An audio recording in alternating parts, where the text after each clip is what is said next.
What is going on, my pit crew? Welcome to the Speed Limit 155 podcast. I'm your host. My name is Trey Miller. We are live on our Speed Limit 155 channel. We're also simulcasting for right now over on our main YouTube channel, Ghost Tactical. So if you're out there and you're maybe into guns, you like the gun life, or you like watching firearm videos, or maybe you're just interested in learning about guns and all of that, go check out our main channel, Ghost Tactical. We have a lot of gun reviews, gear reviews.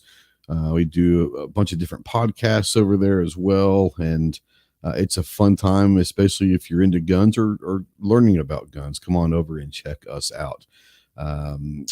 This podcast is obviously live over there right now, but once it goes off, then we will take that off the Ghost Tactical channel and trying to grow this channel a little bit. So if you're over there on the Ghost Tactical side, welcome to my Ghost Squad over there. Make sure you go if you like this, and we're assuming you like cars or like talking about cars or like listening about cars, whatever. Check out our car channel, Speed Limit 155. So let's take this off of my ugly mug and bring in our good friend from Florida, from Flo Rida. He is our resident Ferrari and F1 enthusiast, and Sebring was today, and as Chase's caption down there, it says he hates his life as a race fan. Yeah, you want to talk a little bit about Sebring? I know that you're a little upset about, a little butthurt about how all that went down, but it doesn't sound like Ferrari had their greatest day in the world, did it? Not at all. I really don't want to talk about it, but we will.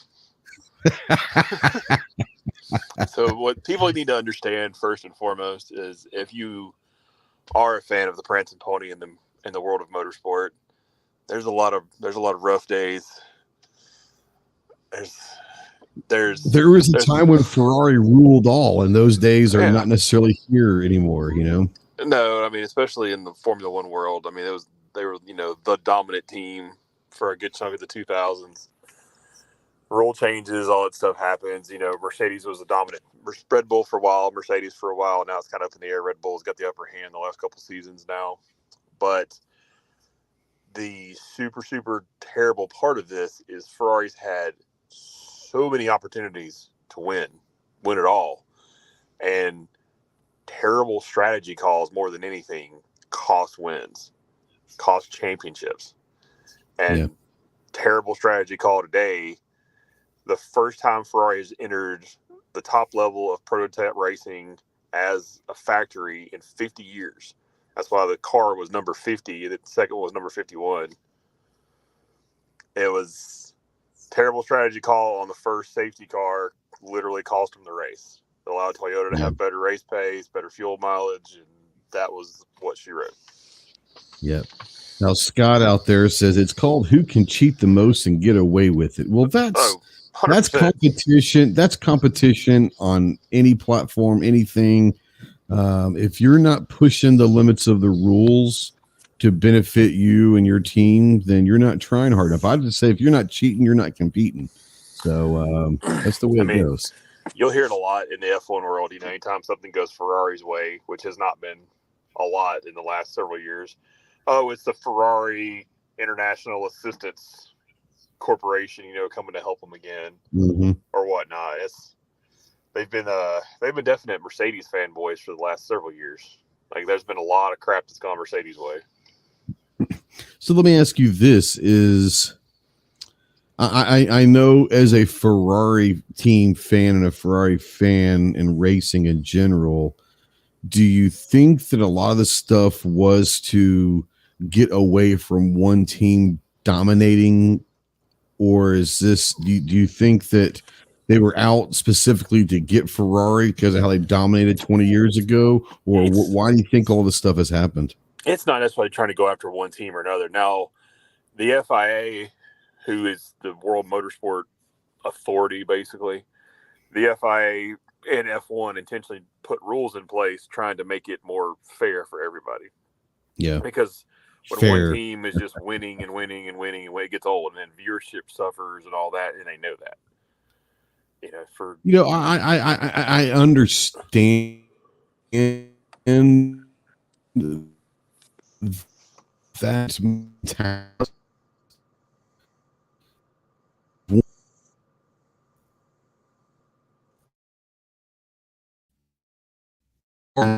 stuff. You know what I'm saying? For me, I'm all for it being fun for the fans and being competitive, but one team just being better than everybody else, that should make the other teams better. I'm just saying. I don't know. That's definitely, the bigger teams feel that way, and that's for sure. The problem is, like in F1, for example, up until last year, there was no budget caps, there was no limits. It was, he who spends the most wins generally. Sure. Or, sure. And for a long time, up until the more modern, like hybrid systems they have in the cars now, Yeah. like they built motors to last a race. Like right. engines were designed to run that race distance, and they were pretty much done. And they spent they stressed the shit out of those engines, though. Yeah. But yeah, I mean, you got to keep in mind, you had V10s that were revving at 14,000 RPM, V8s revving at 16,000 RPM. They didn't care. Yep. Those things were grenades waiting to happen. Yep. But they only had to, last for a weekend. They didn't care. Right. Yep. Now it's a power plant has to last 6 races, basically, or 10 races, or actually it's more than that now. Well, there's also, they were looking at engines. They probably had, I don't know this, I'm not a big race guy, but I'm assuming they had different engines for different tracks and different styles to maximize each track. Like, hey, this engine's going to work better on this kind of a track, Before the last couple of years, there was unlimited development. So literally they were bringing upgrades, specific parts, whatever, for each track as they went. Mm-hmm. I mean, it was nothing for the Ferraris, the Red Bulls, the Mercedes, the larger teams at the time to spend $300-400 million in the season. Yeah. Now, let me ask you this: you go ahead. I'm saying now it's capped, trying to make it fair for everybody, and the racing's getting closer. It's definitely helping, but there's always going to be a team that's going to have an edge, and right now it's Red Bull. Yeah. Now you brought up a second ago. You brought up the hybrid being introduced into racing, and a lot of teams, a lot of cars are going adding that hybrid mix to their cars and everything else. Is that for an easier, quicker horse-powered car? Is it for emissions? Is it to save engines? Like you said, that some of these engines have to go 6 races or whatever. Like, what was the purpose of bringing the hybrid into the F1 world? Because it doesn't seem like a good mix. Well, in the F1 world and in the prototype world, they're brought in really for the kumbaya effect. They're brought in to be more emission friendly, to be more sustainable, and is also to help the manufacturers sell cars. Sure. Now obviously Red Bull's not a manufacturer. They don't care. And Ferrari does it because they're not building eco-friendly cars to begin with. Right. But Mercedes does care. Renault, Alpine absolutely cared because it, translated into car sales. Yep. So that's where that came into. And they were trying to reduce, even back then, they were trying to reduce costs. This all started in 2014. So basically the beginning of the Mercedes dominance era. Basically you had Ferrari dominated for several years. Red Bull dominated for 4 years. And then basically Mercedes is dominated for 8. And now you're in the regulation has changed in last year. And now Red Bull has the upper hand currently. Yeah, you're speaking Greek to me. You sent me the link earlier for Sebring. And I was going to try. I was at work, so I really couldn't. But I was thinking about watching it. I know that Le Mans. What's that? I was going to say I couldn't really watch it either, but I was trying to keep an eye on it as I was doing stuff today. Right. Yeah. Because I really wanted to go today, but us being shorthanded and a lot of stuff going on at the shop, I just didn't have a chance to go like I wanted to. And now I'm kind of glad I didn't because, you'd have been mad. I don't need that heartbreak in real life. I got enough stress in my life. Yeah, I understand. Now, Le Mans comes up in when? June or July? When is that? June? June, yeah. So that'll be kind of interesting to maybe watch a little bit of that. It's pretty cool. I mean, it's cool seeing Ferrari back at the top of prototypes after super successful cars of the 60s. Yeah. Yeah. So we're going to talk a little bit about tonight about accessorizing, customizing cars. And we're not talking about like all the tricked out stuff. We're going to talk more about if you're restoring a car or you're building a kit car or whatever, or you just have a car that might be, 10 years old, but you want to add maybe some of the newer technology to the car, and all of that, and making your own kind of twists and customizing the car, like little intricacies that makes it yours. Are you a big in general, Chase, in general, not specifically in cars, in specific cars, but in general, do you like kind of adding your own personal touches to the car and customizing stuff, whether it's paint jobs or accessories, a new stereo instead of stock? I mean, all that. Are you a fan of that, or do you pretty much keep a lot of your cars stock from the factory? I mean, it really depends on what it is. I mean, there's certain things that, if I could go spec out cars specifically the way I want them, they would remain more or less stock. Other things I've definitely tweaked and played with. Yeah. When I was younger, I definitely would go more into doing modifications or whatever. As I've gotten older, there's certain things I like the traditional way, I guess I would say. Now it's different. Like if you go out and buy, like, pick your favorite truck brand, that's totally different. Yeah. We're going to put better wheels on it. We're going to put better suspension underneath it. We're going to put tires on it, that kind of stuff.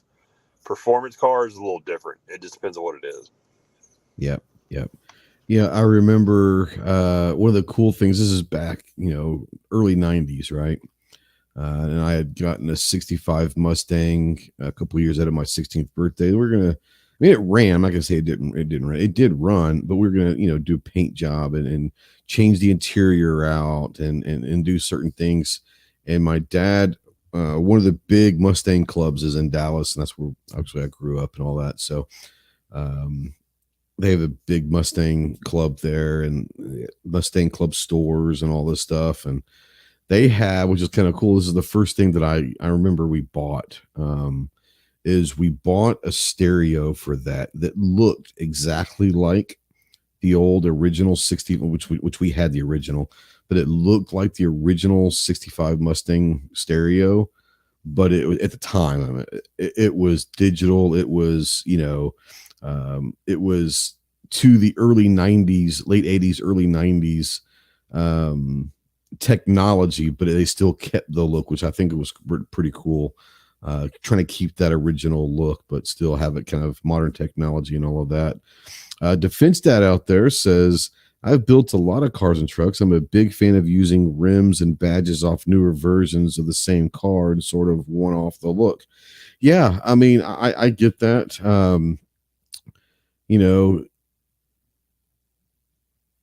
I am a big fan of wheels and tires and all of that, obviously. Kind of taking them, unless they're just really come like a really stock wheel or something that's pretty cool.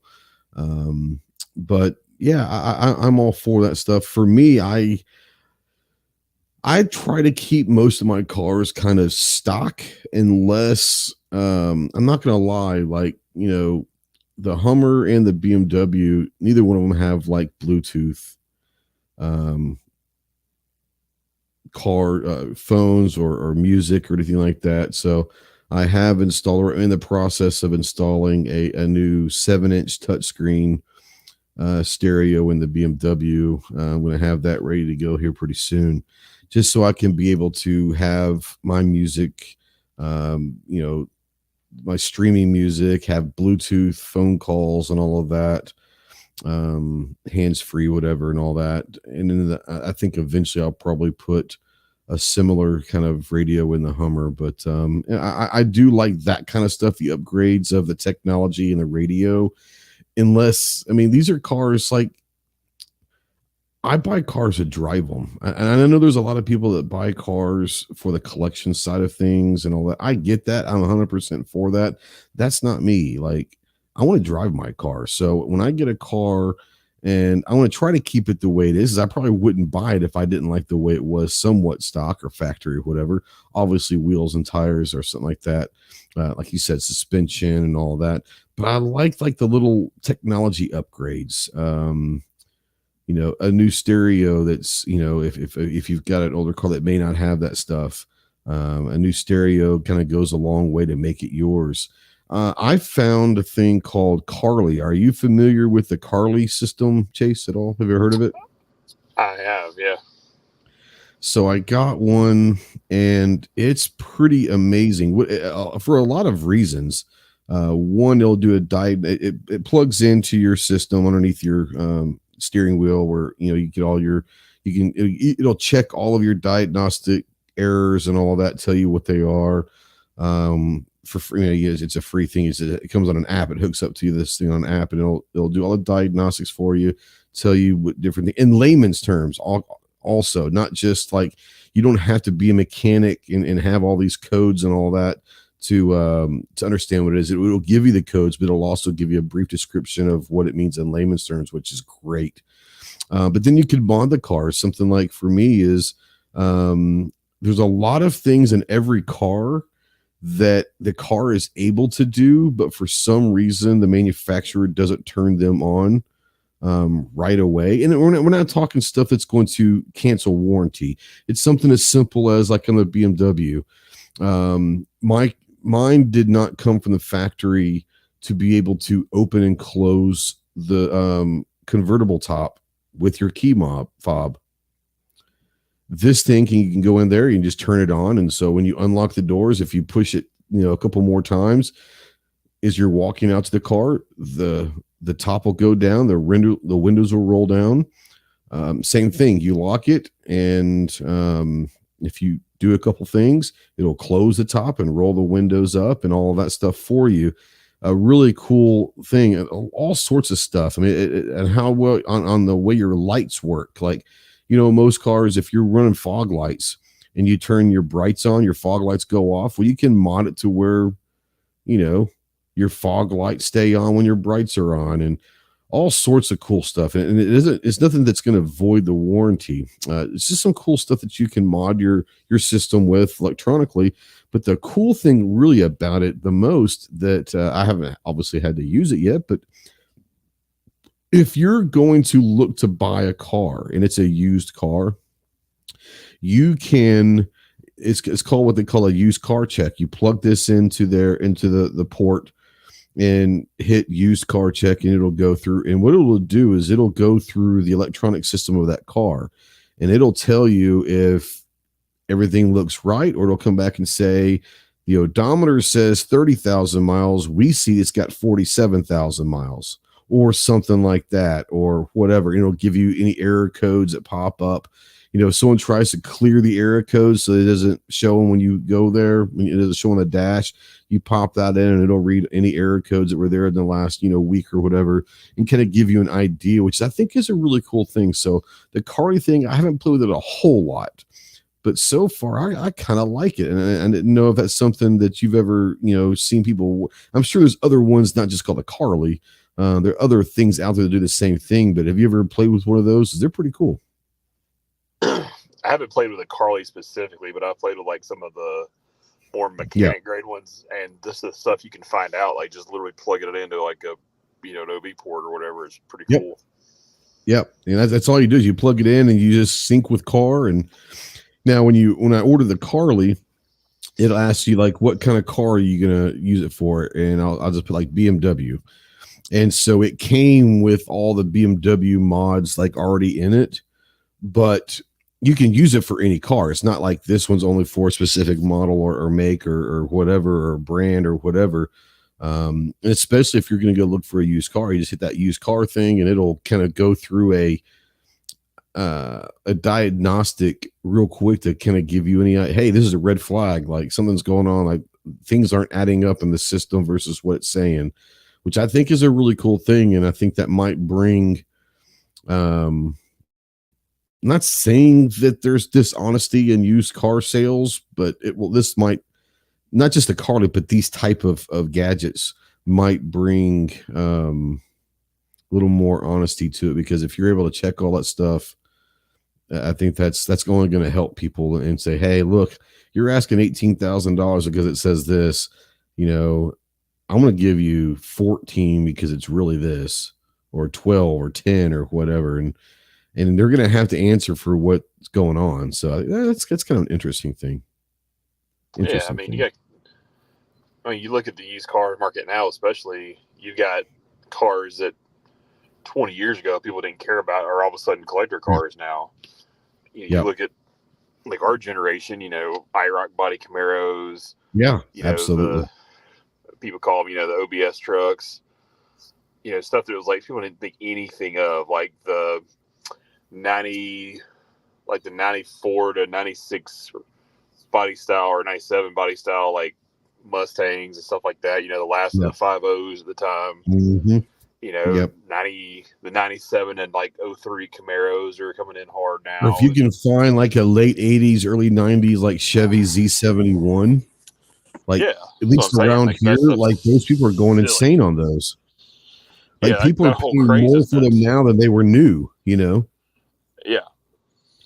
And it's so something like that comes in handy, because we're not going to say all used cars salesmen are shady, but there's a lot of that goes on, especially now that there's a serious market for all that. Because, people who are our age, people who are mid-30s, mid 40s now are, they're buying the stuff they wanted when they were a kid or a teenager they couldn't afford back then. Absolutely. We talked a lot. We talked one time about I would love to be able to get like a 240, 260, or 280Z. I can find some 240s out there that's got a couple 100,000 miles that are pretty rough. But like you want to try to find like a 280ZX, like an 82, 83 ZX, even some 260s, you're talking 30 to 40 grand now. And it's like, holy cow, that's insane. Some of these cars, what they're quote unquote worth now, all the Z bodies are just losing, like they're insane. Yeah. It's crazy what some of those, well, like your vintage of your BMW, look at that. Yeah. Look at those early 2000s, like Honda S2000s, what they're going for now. If you find one that's not just totally ragged out. It's crazy. Yeah, the S2000s are crazy. The early Z4s, which is what I have. Man,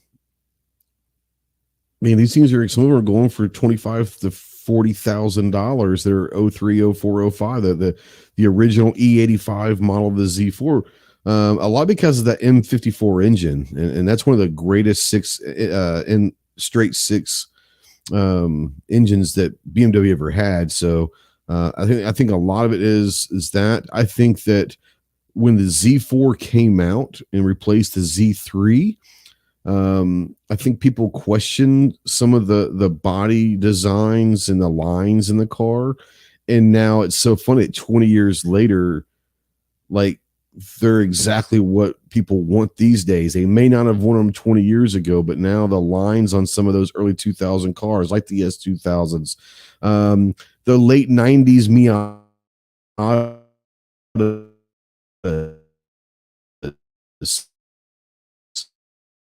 when those first came out, Miata, and I think there's something about that is interesting, because prices for these cars that typically devalue are not devaluing at all. If anything, they're going up in value, and it's kind of funny.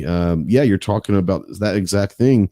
You're talking about cars that are 20 years old that may not have the technology as far as, GPS or Bluetooth or, Apple CarPlay and all that stuff. But man, people want them. People, I would love to have an old 280ZX. That was my dad had 260 and a 280. But that 280ZX, when I was a kid, I remember it was the first car that talked, and I would love to find one. I can't find one for less than 30 grand now, and it's insane to me. Absolutely insane. Defense dads. Oh, go ahead. No, I was just saying there's a lot of cool cars from that era now that a lot of us would love to have, because there's stuff we wanted back then, but because of that demand now, and because there's so few good examples left, the market is insane. All that, it's crazy. It is. And there's a lot of stuff that, cars that were considered valuable that didn't transact for as high as they did because of other things out there. More people are appreciating them now, and so now the prices are getting drove way up on that stuff too. Oh yeah. The whole market's just turned around goofy. We were talking a month or so just on the phone talking about the idea, and Porsche has come out, and I don't know if it's actually going to happen because I haven't heard much about it recently, but Porsche did come out and say that there's going to have a new 944 come out this fall. And the 944 was, a great car back in the 80s and early 90s that my generation and maybe even toward your generation, you're a Porsche guy too. So you appreciate certain lines of the Porsches, but the 944 was a cool car. The original with the late 90s, 98, 99, whenever it came out, the Boxster, I remember people like shitting on the Boxster when it came out that were Porsche fans saying, "Oh, it's the baby Porsche, and it's not worth anything." Girl Porsche. The Boxster saved Porsche. Like it literally saved Porsche in the American market. Yeah. Literally, the Boxster and the Cayenne is what brought Porsche to where it is now. Yeah. The Boxster was the affordable, V6, but it's still a Porsche. And it looked really cool. Up until a couple years ago, you could go and find a Boxster for, let's say a 2001 Boxster with, 85,000 to 100,000 miles, which is nothing on those cars, for like less than 10 grand. And it's amazing. Now, obviously that's not the case now because everything's kind of gone up. But it's one of those things where, it's crazy on some of those cars that were, well, like the Mercedes, what was it, the old SLK, the little convertible coupe that they try to put out there in the early 2000s, late 90s. People crapped on that back then. Now it's a car like, man, it got better looking as the years go on. You know what I'm saying? Yeah. And I mean, that's when I was like, I've heard that car several times in the last few years. Like, man, remember those old compressors? And I'm like, yes. Yeah. But, I was never a huge fan of them, but they've got their own little cult following too now. Yeah. I've never been a huge Mercedes guy. I've always been I'm more of the sports side of things.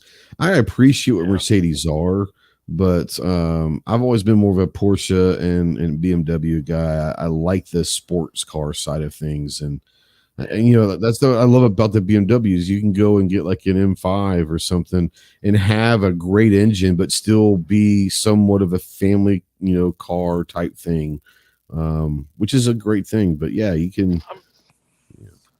I mean, don't get me wrong. There's been some pretty amazing Mercedes bought, but are built over No the years. doubt. Especially some of the stuff that's come out of Mercedes, especially some stuff that comes out of AMG and Rennsport back in the day and all that. Absolutely. But that was more the exception than the rule. Mercedes were known as the luxury old guy car for a long time. Yeah. Like the Mercedes and Cadillac to me have always kind of been, like you said, the old guy car. Yeah. You're talking the AMGs. What's that? You want something comfortable, something nice.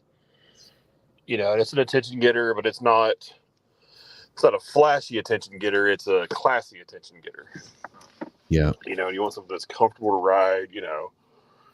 Those guys weren't buying AMG Hammers, in the late 80s, early 90s. And they're damn sure not the, AMG Black Series customer now. Yeah.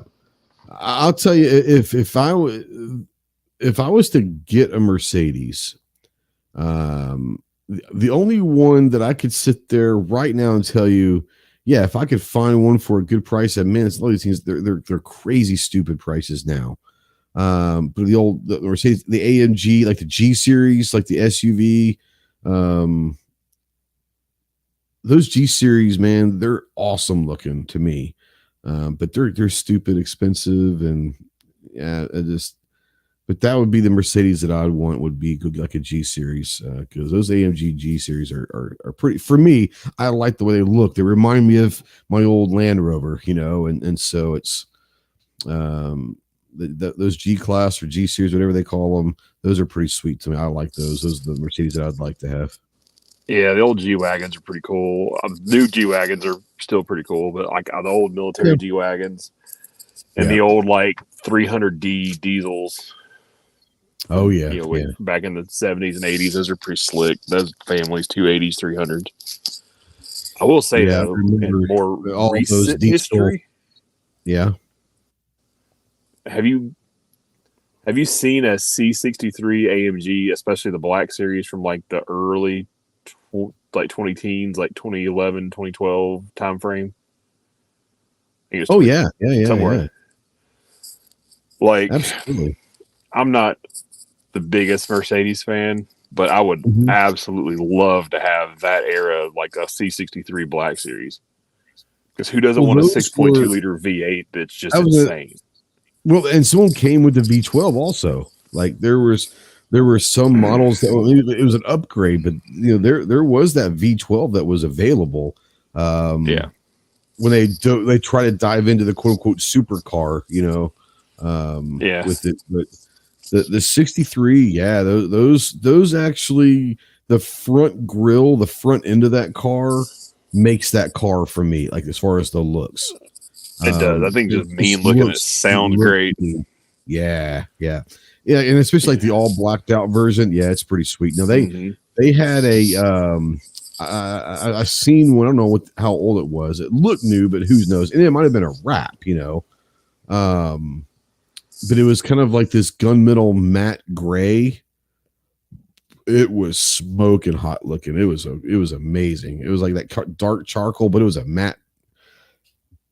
Wasn't quite black, but it wasn't gray, but it was that matte finish when it had the dark wheels and even the headlights, everything were smoked out. Oh man, it was beautiful. It might have been a wrap, I don't know, or a custom paint job, but that thing was sweet. But I like the blacked out, smoked out lights and all that too as well. New York Outcast says the hammer. Speaking of which, so we're talking about customizing. Hammer costs a house now. A nice house. A nice house. Yeah. My hammers are cool, but hammers and wide bodies are amazing cars, but they are insane now. I'm not a huge wide body fan in general. I like them. Now, there are some great cars that look good wide bodied. Some of the Nissans and like an old Skyline, that with the wide body kit on it that look good wide bodied. But in general, I'm not a huge wide body guy. But there are some cars that the lines just happen to fit it perfectly. It's just, okay, yep, that looks good that way. But I see a lot of people that have put like a wide body kit on just a car or whatever, and it just doesn't match. It doesn't match, and it's like, it just looks bad. But maybe that's just me. Rob wants to know, is the Hammer more than a G wagon? I mean, they're both. You're talking $250,000, $300,000 for a G wagon these days. I'm just saying. If you buy the AMG G wagons start like base price. I think it's like 170 something, 175, 180 somewhere in there. Yeah. Yeah. I mean, a modern hammer. Well, keep in mind, there's few true hammers to begin with. Let's say, first of all, there aren't that many true modern hammers, like modern hammers. Yeah. I mean, you go the original hammers, like from the late 80s to the early 90s, like the real Rennsport hammers. I mean, those things are, $400,000, $500,000 plus now. Yeah. Yeah. Like they're insane, like insane money. Would I like to have one? Yeah. I mean, yeah, I would rather. Yeah, I'd rather have a G wagon. I'm just saying. I mean, I think about like a hammer now, as cool as those cars are. If I'm gonna spend $400,000 or $500,000 on one of those, I'm gonna go get me a Lambo or a Ferrari. I can buy a couple, 3 of something that I really like and enjoy. or I could go do something really silly like have a Singer Porsche built the way I want and have that one ultimate toy. Yeah. You can, for that kind of money, you're talking a Porsche GT, a couple of them. You're talking McLaren money at that point. And no offense, if I had the chance of a McLaren, or I mean, you can go buy what are Diablos? I'm a big Diablo fan, in case you guys didn't know that. You can go find a good Diablo for $500,000 probably. Yeah, the Diablos are getting crazy too. I mean, the Diablos I like are, I gotta like the oddball stuff that's getting expensive. So, like SC30 Yodas and things like that, or GTs are getting that. Absolutely. Your $1 million cars now. But I mean, like a run of the mill Diablo, you can still find one 3 to 5, depending on the condition. Yeah, I've got a 91 Diablo coupe for $259. This is online. Another 91 Diablo coupe for $275. Now a VT is going to run you a cool mill. Easily.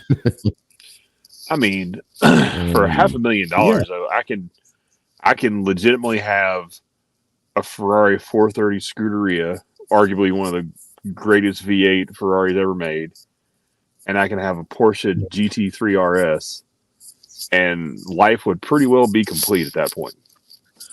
I mean, so let me ask you this, because I think I know what the answer is going to be. We are both Porsche fans. They're probably not our favorite altogether, but we're big fans of them, right? The if you're a car guy, it's hard not to like one. Dude, there are people who don't like Porsche. I'm just saying, there's people I know there are, really do, and I that's okay. And of those people, I'm like, have you ever driven one? This is true. You're like, well, this is true. And I'm like, you have to experience it. Then you're like, okay, now I understand. Yeah, but I think for the money, and I think everyone knows I'm a big Lambo guy. I love the Diablo. Obviously, I love the Mercies. The Hurricane's a great one. I appreciate. I respect and appreciate the Countach. I would never want to own one. That's just me. My three favorite are probably the Diablo, the Murciélagos, and probably the Hurricane. I love the Hurricane. It's an awesome. And then they're getting ready to get there's a couple of new Lambos coming out. I'm never gonna own a Lambo, but I love the lines of a Lambo, especially Diablo and the Mercy. Mercies are just beautiful. I think the Mercy might be the best looking Lambo, but my favorite's a Diablo. Yeah, no more V10 Lambos. I know, right? And also the end of the Audi V10 R8s too. Yeah, that's true. They've sunset that car as well. That's a great thing to bring up, because I was getting ready to say that I think that one of the most underappreciated cars, we're talking value versus price, is the GTRS, right? Yeah. For some Lambos and some Ferraris, but you're still getting an amazing supercar. Now you bring up the Audi R8. A lot of people, that's a car that most people don't really know about or don't appreciate as much. That Audi R8 is an incredible machine. Yeah, most people who aren't car people will see that car and go, "Oh, that's the Iron Man car." Right. But Audi, it's an amazing vehicle. Yeah, I mean, Audi was extremely intelligent. They took some of the fun from a Lamborghini, really from the Gallardo family, then the Huracan, and put it into an Audi. So you have German sensibility with a little bit of Italian playfulness, and it works. Yeah. It's cool. It's not. If you put it straight up, if you put a vintage R8 against a Gallardo, or if you put a modern R8 against a Huracan, the Lambos are going to eat its lunch. But if you want something that you can live with as a daily, you can every day drive an R8 too, and so it'd be practical. You got more creature comforts. You got a little more room in the cockpit. You've got all this stuff that the Lamborghini doesn't have because it's a different animal. Yes, it's fast. Yes, it handles well. Does it handle quite as good as the Lamborghini does? No, but it's also cheaper, and you can live with it. Exactly. Let's see here. I think Rob was saying so ugly inside. He's probably talking about Lambos in general. I'll give you that.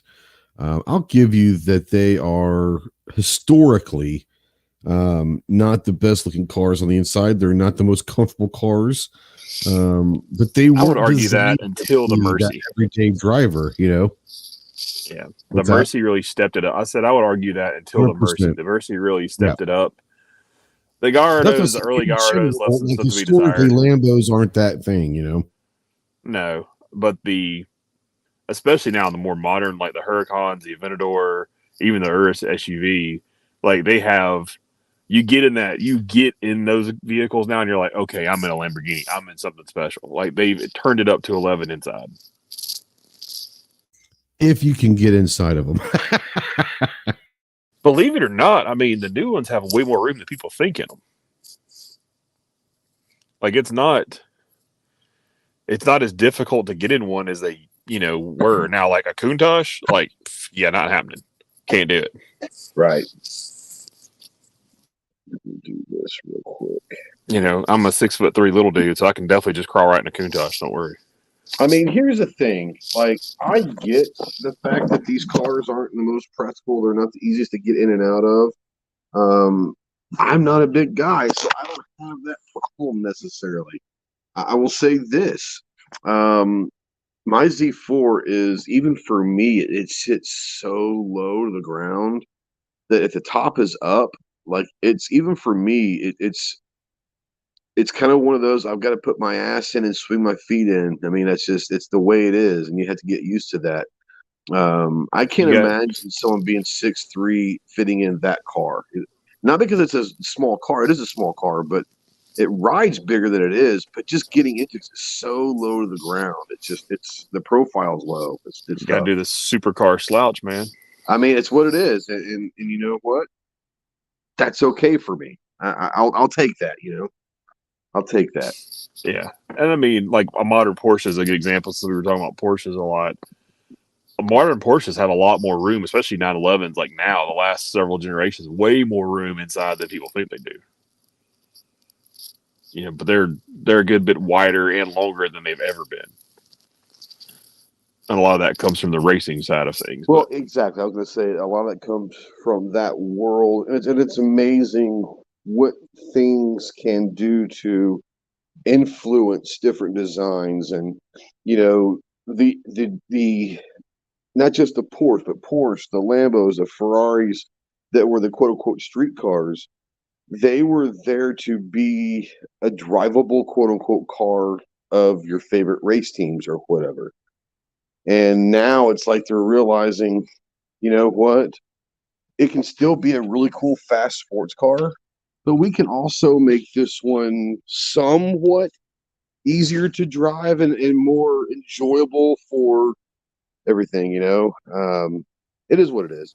Oh, yeah. I mean, that's the difference in in a Porsche is a good example. If somebody wants like the ultimate go-between, you want something that's a daily car, but you can still have a ton of fun in it. You can still track it. That's what a GT3 is for. If you want that track weapon, that's when you buy the RS. Get the RS. Absolutely. Yeah. But if you want a car, like if somebody comes up right now and says, hey, here's the cash to buy one, put a grin on your face every time you get it and drive it, but it's got to be your everyday car. It's hard not to look away from anything but a 911 GT3. Yeah. Because you have that edge, you have a lot of performance.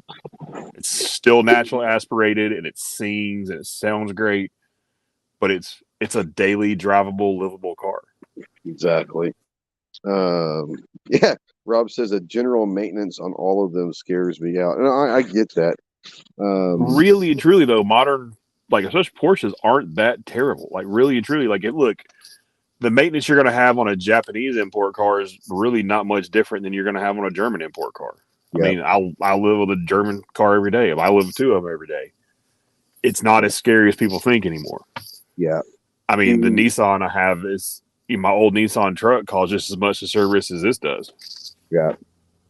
I'll say this, that the BMW, and I think it's just because it's one of those brands, like you can go and get a $50 oil change on the car. It's going to cost you $85 to get an oil change on base for that. And I think it's just because it's the brand. They feel like they can charge more, but it's not like they have to. It's just, things are going to get more expensive with some of these bigger brands because of the brand, not because it actually needs better stuff, or it's the same oil, or it's the same spark plug, it's the same whatever, but it's just going to cost a little bit more. But it is what it is. But you can get into, like, you can go down, and that's what's the scary thing is you can get into a BMW, a Porsche, if you're willing to get an older one that still has, those engines are going to last forever. Like I said, you could, I don't know what they are now, but a couple 3 years ago, you can go find like an early 2000, like a 2001 Porsche Boxster for like under $10,000, and it still runs great. And oh, by the way, 100,000 miles on a Porsche or a BMW or some of those cars, especially if they have one of their better engines, 100,000 miles just breaking it in. Those things are going to run forever. Oh yeah. Like, I mean, realistically, you could go find like a mid 2000s, like a 911, like a GTS. Yeah. Yeah. It's a little more aggressive. Before all this madness happened, you could get into one of those 30 or 40 grand, spend a little money on brakes, a little money on better tires, a little money tweaking the suspension a little bit, and then do a service, change your belts, all that stuff, and maybe throw a tune into it. Nothing crazy. Not like not a track tune, just a little better tune, Yeah, and I mean, and you would have like one of the most fun things you could possibly get behind the wheel of, and you've got 40 or 50 grand in it, not 250 grand in it. Yeah, I'm a Roadster fan in general. I love the Roadster style cars. My fascination with the 58, 57, 58 Porsche 356, that kind of started my fascination. The Shelby the Shelby Cobras back in the day, those just awesome little roadsters. Those are just awesome cars. But you can go find, if people want to get like a cool little roadster, you can go find like a late 90s, early 2000 Mazda Miata for like $5,000-$6,000. Yes, it's a four banger, but my God, you can have a blast driving those things. Everybody who talks shit about a Miata has never driven a Miata. And I don't mean on the road, but get a Miata on a track. Get a crap box Miata on a track and tell me it doesn't put a smile on your face. It's an overgrown go-kart. It's a blast. That's one of the things that I love around here is I live in an area where putting the top down and getting in the Z4 or a Miata or a Boxster or something like that is like a little convertible that's got some power. Even if like the Miata doesn't have much power, but it's got enough power to have fun with. But you're going up these mountain, windy, twisty roads in the mountains here in northern Arkansas. They're an absolute blast to drive. Oh yeah, and I mean, I'll be the first one to admit I've never really been a big convertible fan. That's just not my thing. But now living in an area your head's going to stick up above the windshield typically. Oh yeah, 100% it does. Like, I mean, I've been in several friends' Miatas that like I can't be in it without the top down, so I'm already used to that. But where I'm at now in the climate it's changed my mind on some of that stuff. Where it'd be cool to have like a Targa top that you can take off, or a convertible, because I'm in a climate a hard top 11 months out of the year. Have a hard top and ride it as a coupe almost, or you can take it off as a convertible. Like one of my personal favorite, I think, is going to be an iconic classic car, is like the Ferrari 355 from the late 90s, like the mid to the later 90s, in a GTS, not the Spider and not the regular Berlinette is cool. I'm not gonna lie, I kind of dig the Spider though, man. I dig the Spider. I get it. I mean, that's it was in a lot of movies. It's an iconic car. I like, I like that convertible style. Like, I love that car. And with that car with a little bit of a tune and a really good exhaust on it, it's honestly one of the best sounding cars ever built. That thing sounds amazing. Now, I understand that is definitely a maintenance intensive Ferrari. There's no getting around that. That's an engine out service. That's an expensive play toy to own. But when you start for talking the about super sound and experience of that, good God. when you start talking about these high-end cars that are borderline supercars, yes, everything's multiplied in costs and upkeep and all of that. But you also understand what you're getting. Also, Yeah. you're paying for that. Now, Rob out there, New York Outcast, says I got suckered into working on a friend's BMW, and even when I searched online for parts, they aren't cheap. I think I got a good deal, paying $800 for rotors. I mean, I've literally got to do my back brakes right now, and I got to replace rotors too, and I'm looking $700-800. So I mean, that's my pretty wife's Camry had to get them done. It was $600 just for the Camry to get done. Yeah, but that's what I'm saying. The cost of anything that's an imported part now is expensive. Doesn't matter if it's Italian, German, Japanese. It doesn't matter anymore. It's all expensive. Yeah. So let me ask you this: talking about kind of customizing cars, and I've talked to you about this on the phone, but there's a part of me, and I love my Z4s. It's beautiful. It's bright, cherry red. It's a beautiful, beautiful car.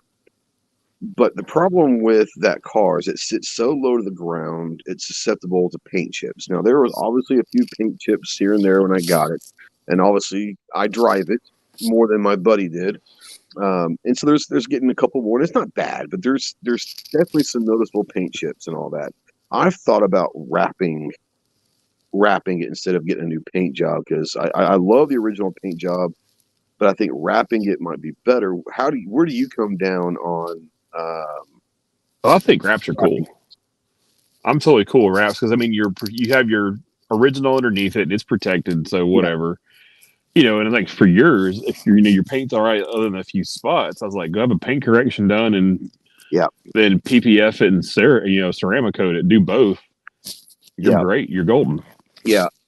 And that's the cool thing about it also is with the new ceramic coats that have come out in the last few years, they really are pretty awesome about that. Where before you could do the paint repair and cover ups and all that. But the way the ceramics are now, even the ceramic like waxes are pretty damn cool. I mean, they've come a long way in the last few years with that stuff. So I don't know what I'm going to do yet. I don't know what I want to do yet. There's a part of me that says I can fix the 6 or 7 little paint chips and be good with it. But I am thinking about wrapping it. I don't know what I'm going to do yet. I don't know what I'm going to do. I mean, the cool thing about a wrap, you can have a car that sits so low to the ground. That's going to happen, Yeah, I mean, that's unfortunately going to happen anywhere, But I'm a big believer, especially in like nicer cars. Like, obviously, do the PPF stuff, do the ceramic coatings. Both. You're not coming out of pocket crazy money, but you're saving yourself a ton of money in the long run. Yeah. The cool thing about wraps, though, is you can change the entire personality of the car. If you don't like it, you just peel it off. Yeah, no, I'm not. When I'm saying I'm going to wrap, I'm not talking about the crazy ass like wraps that you see on some Lambos and different stuff that are just absolutely just wild. No, wraps. I don't mean like a rally wrap or anything crazy like that. Yeah, but like, hey, my car's been red for its whole life. I want to make it like matte Daytona gray or something. I want to have a different personality for a little while, or I've always wondered what yellow would look like on this thing, or whatever. Like.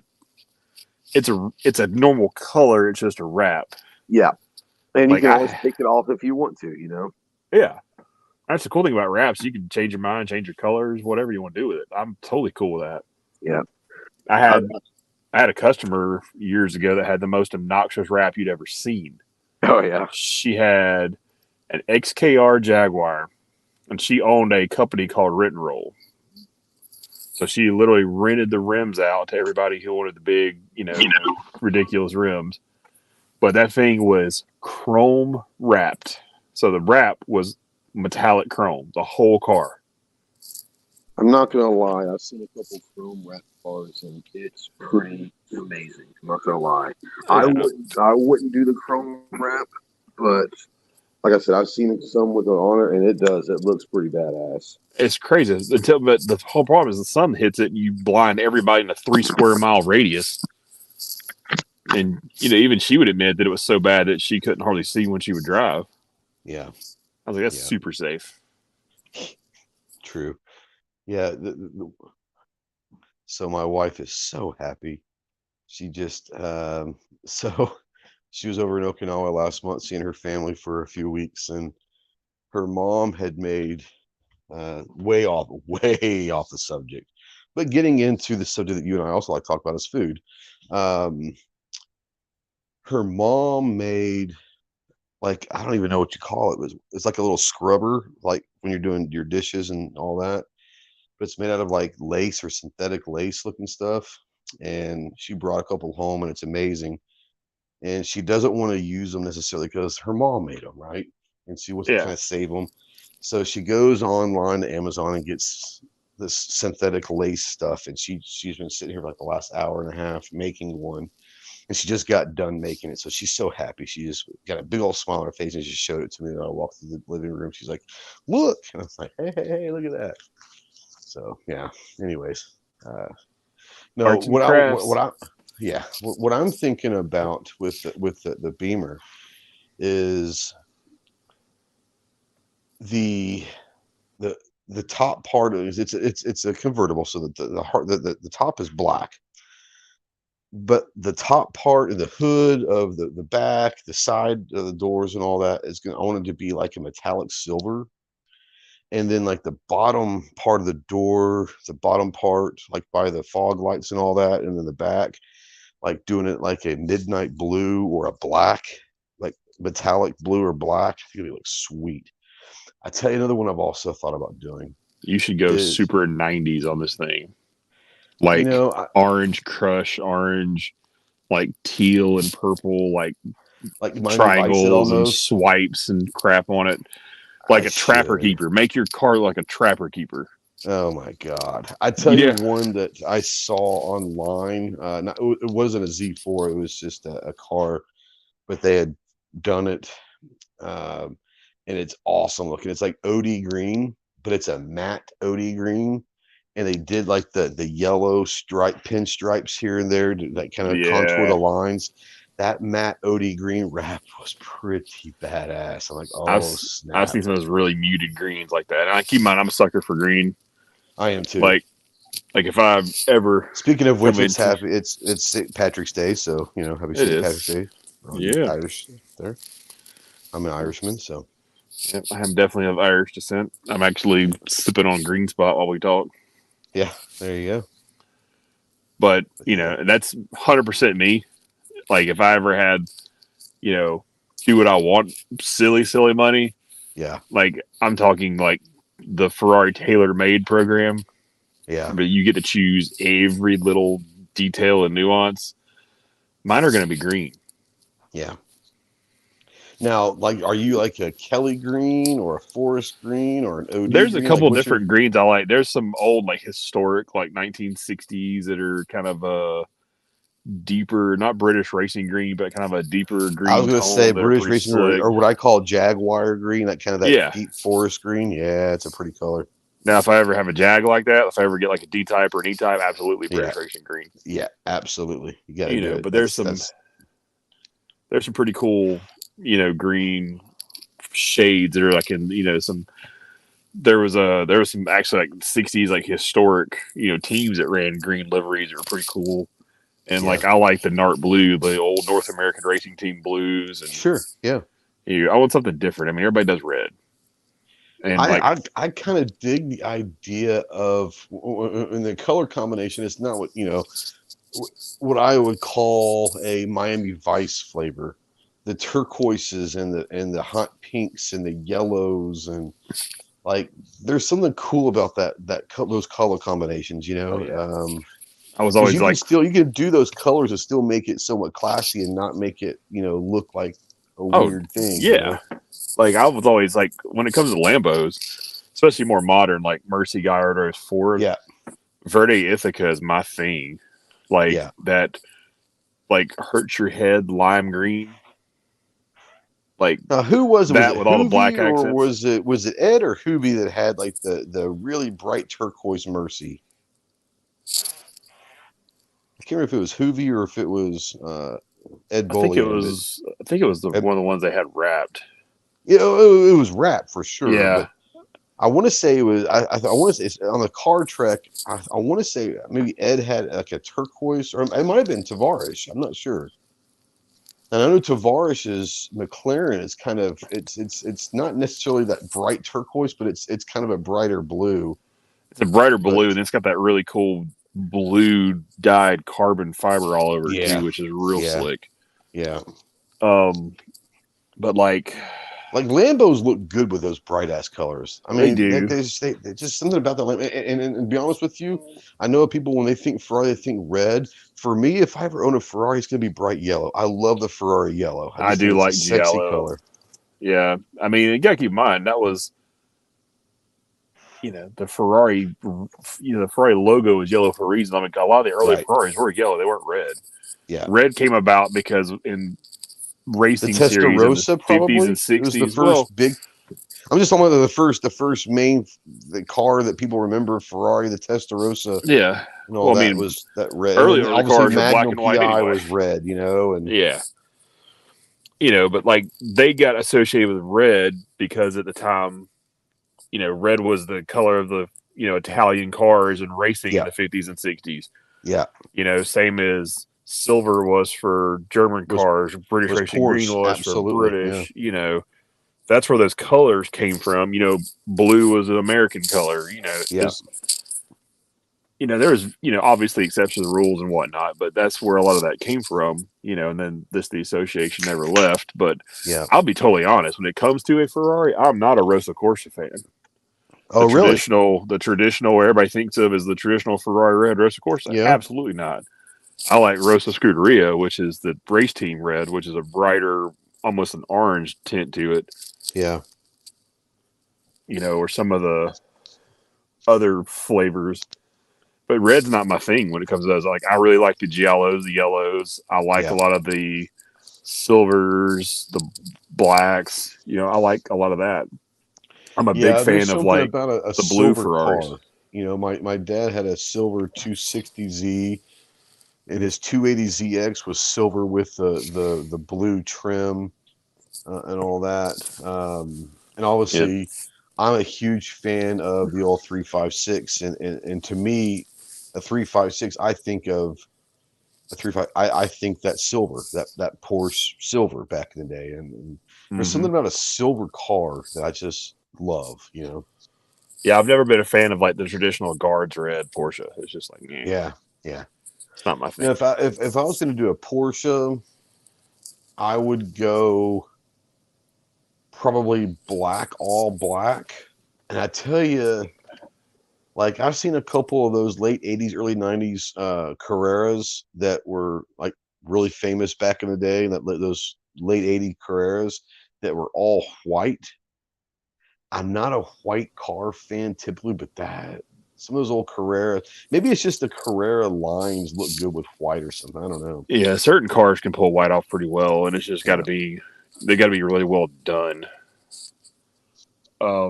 Yeah, I'm like you. I like a lot of that. Like if I could go build my GT3 RS right now the way I'd want it, it's either going to be lizard green or mamba green.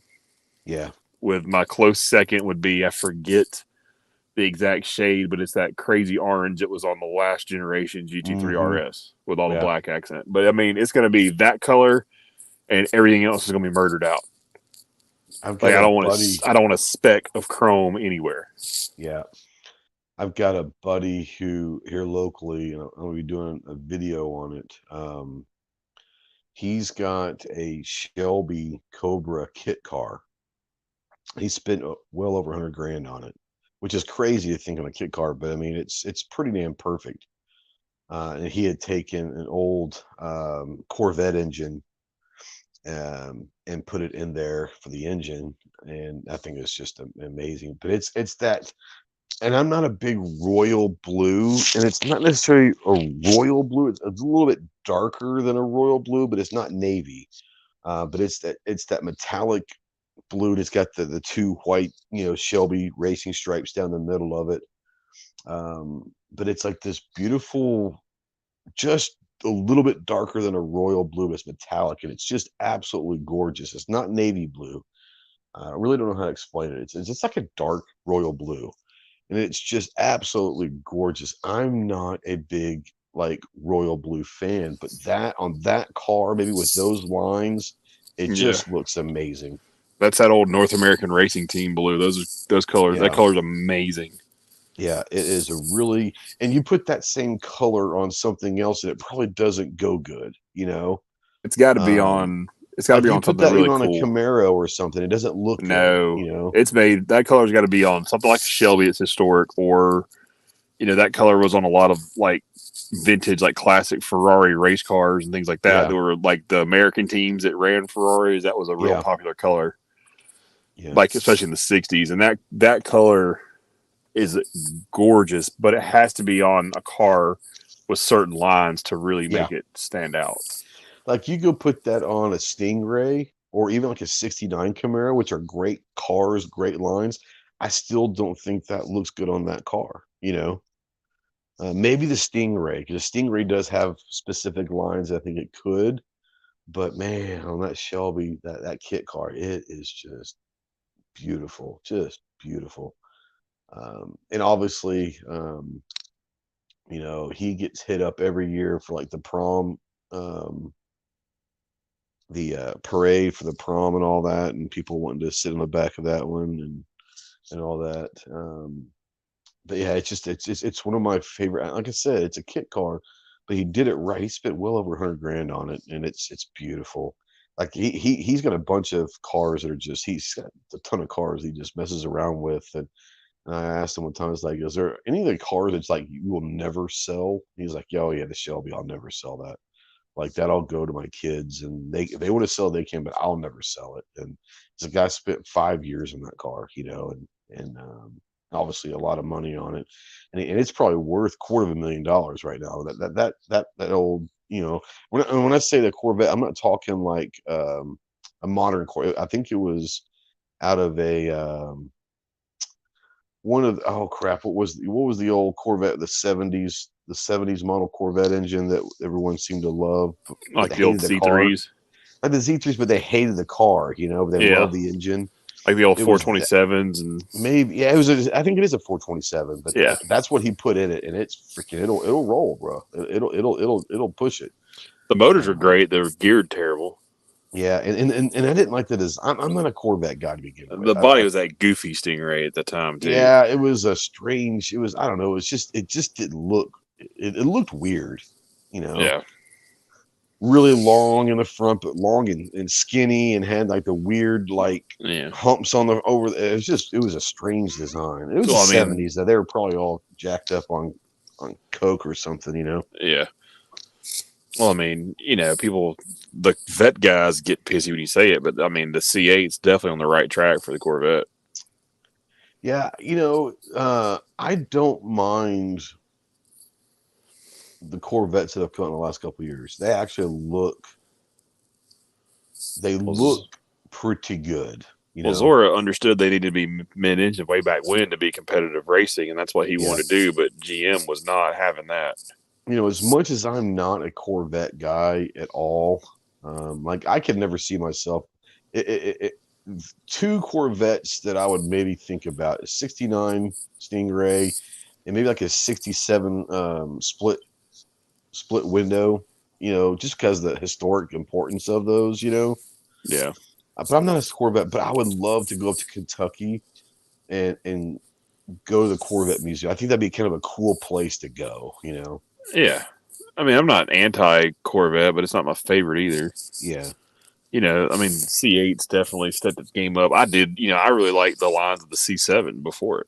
The C7, yeah. That's kind of where, like I said, they started to kind of or maybe get back to, I think for so long they were so worried about engines and forgot about the car. You know what I'm saying? Yeah. And they said, well, if we make a good engine, they'll buy whatever we put out. It's like, not really, Well, everybody had the trailer park, the quote unquote trailer park vets, the C4s. Yeah. that's still a thing. Now, will say the C5 family, like those late 90s through like the mid 2000s C5s, especially the C5Rs, the actual track cars, like, because Corvette was doing really well in like endurance racing at that point. Like those cars were pretty good looking, and the C6 was it was kind of a facelifted, tweaked, all that stuff. C5, but you went away. That's when they went away from the pop up headlights, and that pissed a bunch of people off and whatever. But I do like the lines of a C5. The problem with the C5 now is every old boomer has a C5 and thinks it's worth Ferrari money. Yeah, the C5s, the C6s weren't bad. I mean, I for vet, but the C7 was where I kind. But like you said, the C4, it's like, what I think of the C4 is the 55-year-old living, no offense, but living in Florida on the beach.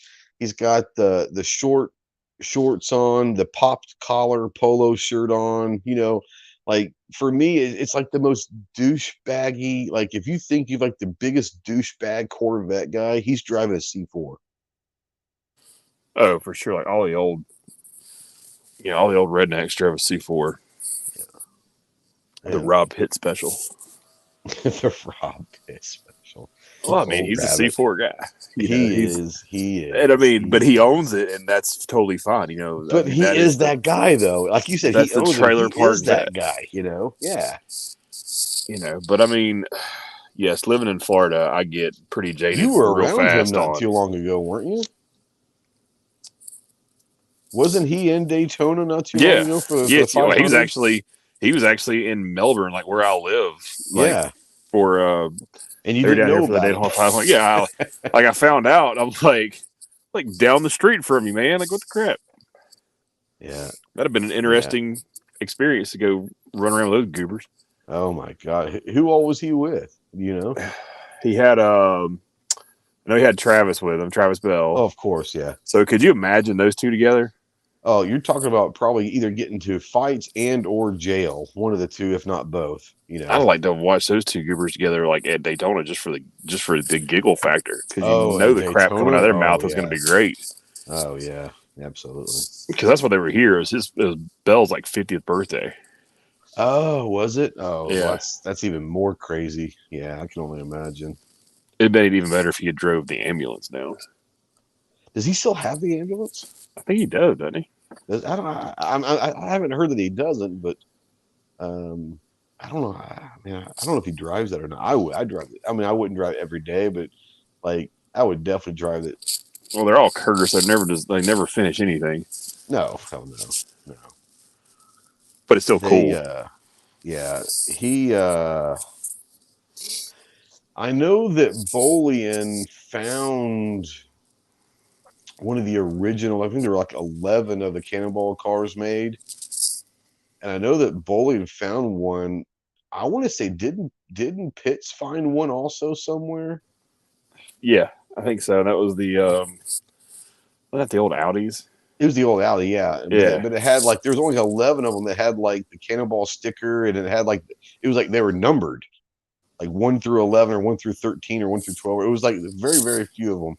Mm-hmm. I know Bolian found one, but I want to say that Pitts found one somewhere. I don't know if he got it or not, but that. If somebody's going to sniff something weird out, it's going to be him. Yeah, absolutely. And I will say, in the rabbit vein of doing silliness, like I would love to have like a resto mod, like Smokey and the Bandit, like a 77 Trans Am. Trans Am, yeah. But much better suspension, much better motor, transmission, like the full 9. See, like as much as I would think, I mean, obviously that would be amazing having the old Trans Am and having it rabbited out, But if I'm going to go like a rabbit car, like I want to send him like an El Camino and say, just go crazy with it, right? Like, for some reason, El Camino is I like El Caminos. I don't know why. I've never owned one. I kind of dig El Caminos, but like I want to do something like that, or like an old Cutlass, or an old Chevette, or something just stupid. and say, okay, Rob, like go nuts on it. Like you have just here's the budget, do what you do. That would be cool. Like just to have like this weird ass car that he that he's done. But I don't know. There's something about an El Camino that I like. I don't know why. I like El I think Caminos. They're pretty slick. yeah. Now, There's there's something some about ugly them. ones also, but there's some pretty cool ones. Oh yeah, I mean, there's a lot of ugly, a lot of things, but Well, that's true. This is true. there's something about it. There's just something that's just white trash enough about El Camino that I love. Yeah, there was a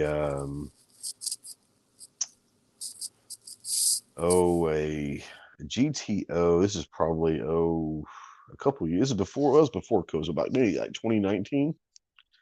A GTO that popped up for sale about an hour from here, and it was a private sale thing, you know. And I I appreciate the GTO, but I'm not a huge fan of the GTO.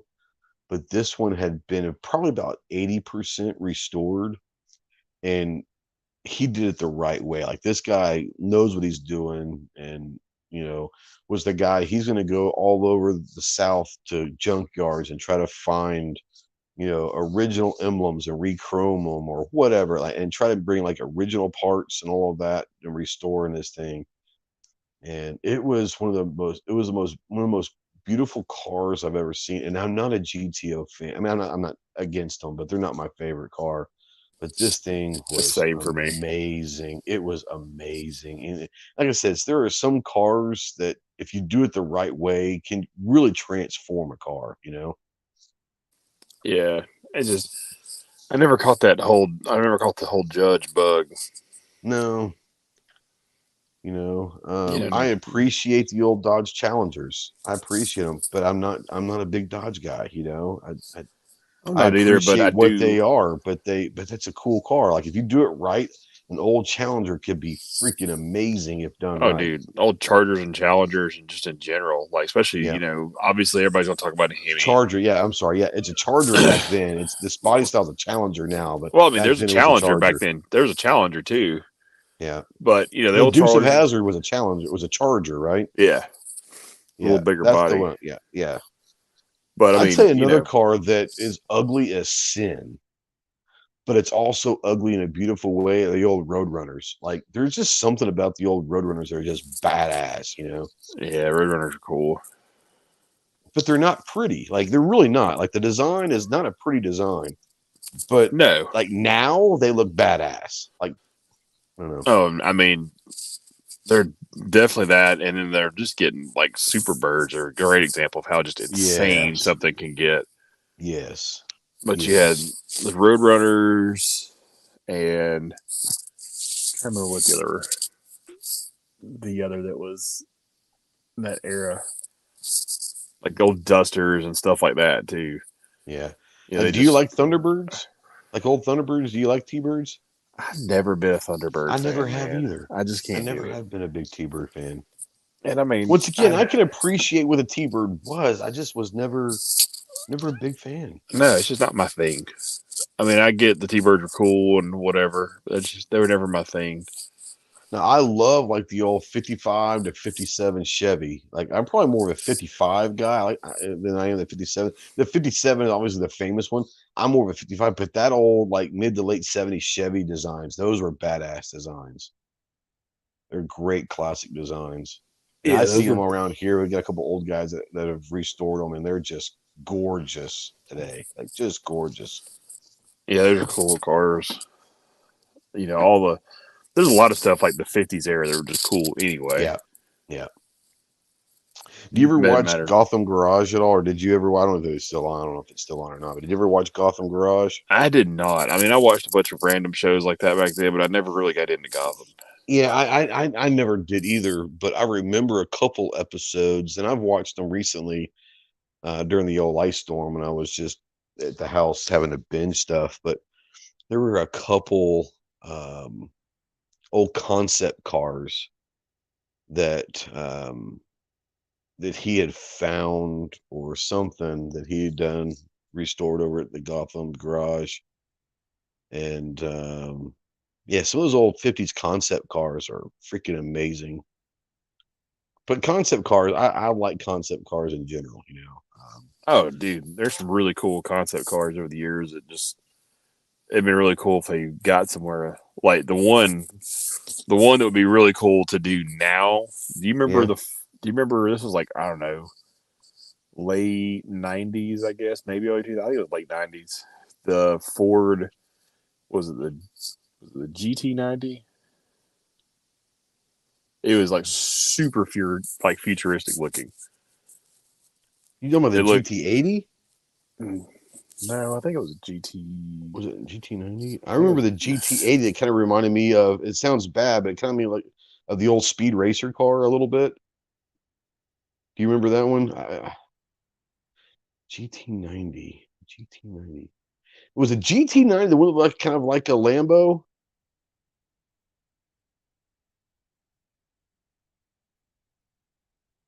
Was it the GT90 that looked like a Lambo? One of the GT80, GT90 in there reminded me of like the old Speed Racer car. I don't remember which one it was.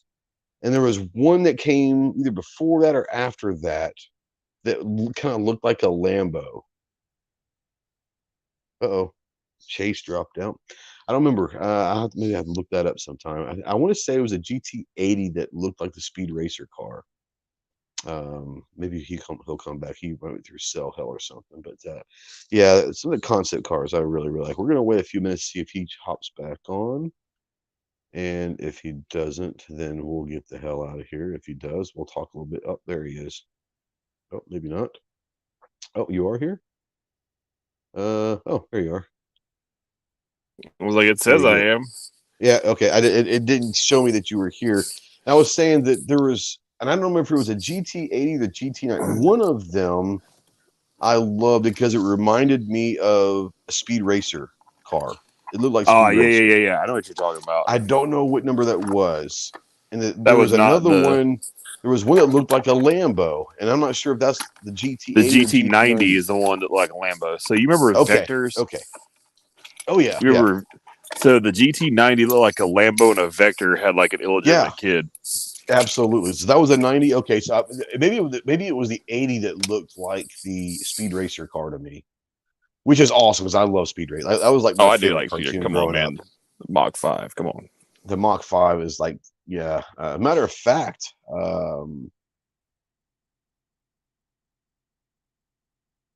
was it Gotham Garage that did the Mach 5? That's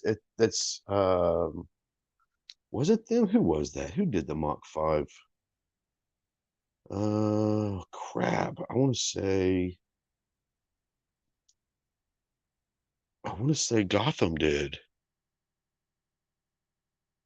I remember somebody doing a Mach 5, and I don't remember who it was though. Now that But I was want to probably say 20 years ago. 15, yeah. 20 years ago. Yeah, but I want to say, is it not? Didn't they donate that to the museum? Oh crap, the museum out in LA. Oh crap, the famous fucking museum out there. I know what you're talking about. That It's was up in LA. Peterson, the Peterson Peterson Museum. Museum. Yeah, yeah, yeah. I don't know if it was Gotham or not, but I remember someone doing a Mach 5 and then donated it or sold it, whatever. I don't know how. I don't think Peterson you have to donate them, don't you? It's like I think it's all donation only now. Yeah. So they donated the Mach 5, whoever it was, and it might not have been Gotham. We need people in like on your other channels that like would be in the comments going, "No, stupid, it's this one." Yeah, exactly. They Google it for me. Yeah. But I want to, whoever did that Mach 5, at least it was in the Peterson Museum. And the only reason why I remember seeing the Peterson Museum is when Tavares sent his Lambo. It was on a temporary display after it went to the Petersons there for maybe a year. And I remember him going to the Peterson Museum to see his car. And like Yeah. one of the things he stopped at and looked at was the Mach 5. And I was like, oh snap, I forgot about that Mach 5. That's a badass. Like I said, Speed Mach Racer 5's was cool. my favorite cartoon growing up back in the day. I love Speed Racer. Yeah. But yeah, I might have, like I said, I don't remember the number. It might have been the 80 that was a Speed Racer. I remember the Speed Racer concept, and then either before or after that was the Lambo concept, which I guess you said was the GT90. Yeah, it was GT90. So I think I had to look maybe it it was up while we were talking. maybe it was a GT80 was the Speed Racer car. It Yeah, was it's not a Speed Racer, but it looks kind of like it. It's longer, but it looked kind of like the Speed Racer. Yeah, no, I know. I think it was the 80. I might be wrong about that though.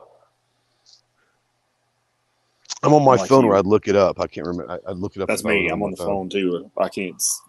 Hold on here. See if I can. I don't want to. If I exit out of this, you'll know what happened. Just a second, okay? All right. So, what is it? The Ford GT80 concept. Oh, 100%. It's the GT80 that's kind of the style of the Mach 5. And the 90 is absolutely the crazy Lambo. The crazy Lambo look, yeah.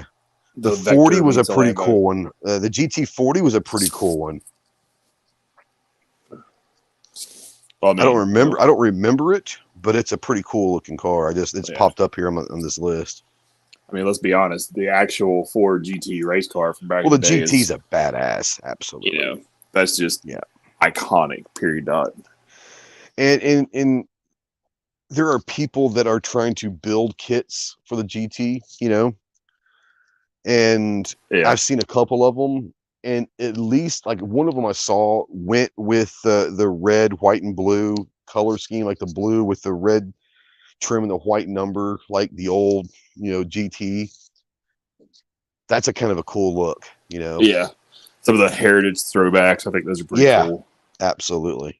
And if you're gonna do that, then if you're gonna pay homage, then pay homage, you know. Yeah. Oh, for sure. There's I forget the name of it. I have to look it up. I'll send it to you. There's a company here in Florida that's doing like Shelby, like Cobra.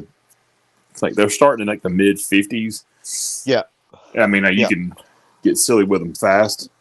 Oh, but they're really like I said, my buddy cars. spent over $100,000 on his very easily, you know. Yeah, but these are like, because a lot of those cars now are like these like composite bodies, you know, fiberglass bodies. Oh yeah, they're fiberglass bodies. No, these are still his is not. His is still This is like an original. Like these are like full aluminum tubs. I'm like, oh, that's exactly cool. what his is. His is aluminum, and he did it like I said.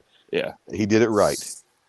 Now the one that Shelby did, there's another company doing it too, that are like the full carbon chassis. Ooh. Those things are slick, but I mean, hell, they're over $1 million. Wow, I didn't know they were doing the carbon. Yeah, like Shelby themselves are doing one that's full. Oh, are they carbon. really? They're like limited production, all that stuff, blah blah blah. But they're like 1, 2, 1, 3, something like that. Holy cow! Wow, that'd be sweet though. I'm not gonna lie. I mean, if I was ever gonna, we talked about this. If I ever gonna do a kit car, it's gonna be a 356 Speedster. They do them on they do on the old VW, chassis, the Beetle chassis.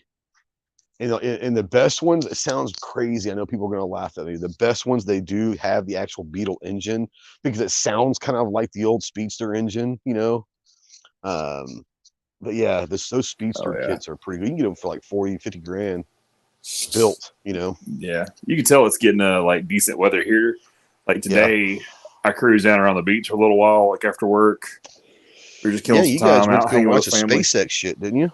Yeah, I watched SpaceX launch. That's awesome. I totally forgot they had a launch today. Like we were eating dinner, and it's like, you know, the restaurant's beachside, like right across the little parking lot. It's the beach, and I got the notification. It's like, hey, you know, 30 minutes. I'm like, all right, cool. So we just walked out on the beach and watched it until you sent that text. I sent the link, and then I watched the launch. I watched the rocket come back down to the platform. Yeah, you know, I showed my wife a little bit, and she doesn't care, but you know, it's fucking watching Roy Rogers every time things land. It's crazy. What? But yeah, you could tell like that time period. So like there was a guy out, it was like an early 60s, like a 60 or 61. Because I'm not a huge vet guy, so I don't know the little nuances, but isn't that early 60s vet family out cruising around that I saw one of my personal favorites was a Ferrari 550 Barchetta. So the 550 and the 575 are two of the all-time greatest looking Ferraris ever built. Yeah. Oh, I agree. Very 1960s throwback in a more modern car. And then a guy was cruising in a VW Thing. And I was like... Oh, a Thing? Yeah. Dude, I've actually never seen one in person. I don't have... Like, they're awesome vehicles, but I want one just because. Yeah, just because. Like, I don't care if I want to take it to the water, and I don't care if it sinks. I just want to try it, you know? I know. I've never seen one in person. And I will tell you, I turned my head harder for the VW Thing than I did the 550. Oh, yeah, sure. Just because you don't see them. And that's the thing about down here where I'm at, you know, being beachside and there's some money floating around over there. You tend to see some... not super vintage, like you're not seeing like, you know, 50s, 60s, but you see a lot of 70s through 90s, like Ferraris floating around and Lamborghinis too. You know, this area, you'll see a lot of Gallardos, a lot of Huracans, a few Mercies, a few Aventadors, Diablos from time to time. You know, that if you watch out close enough, you'll see the Batmobile because Doug Flutie lives here. He's got two different Batmobiles. Oh, yeah. Yeah. I'm not he literally gonna lie. drives them around. What's that? Crap. Which one was it? I think it was a 50s model Ferrari. Once again, you're talking about like the Roadster look. It was the convertible. Probably like a short wheelbase California, like a 250 California, like early 60s. I don't know if it's a 50s or 60s model. Or like a late 50s Super America. Like, what is it? Hold on, let me look this up. I want to say it's like a mid-50s. There was a Cars and Coffee here not so long ago, and a guy had one. It was just like, it was obviously the star of the freaking thing, you know. Hold on here. Yeah. The 410 Sport Chassis. Oh, dude, those are cool cars. It's one of the coolest cars like I've ever seen in person. You know what I'm saying? Like, yeah, it's just a cool ass looking car. And they're not cheap, but those are still in that world relatively attainable because they're still in that, you know, $400,000 to $600,000 ballpark. Yeah. You know, we're sitting here going relatively attainable at, you know, $500,000. Yeah. But when you look at other cars from that time period that are transacting for $10 to $20 million, it's a little different. Yeah, let's see here. For sale there. For sale. Let's just see what some of them are out there. The 410 Super America. This is over at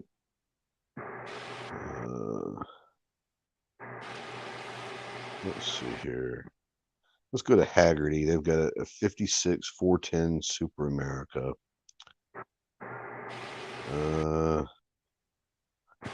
Oh shit, 19. Okay. Yeah, you start getting like concourse level cars, you can hang it up. 12 cylinder, 340 horsepower. Trying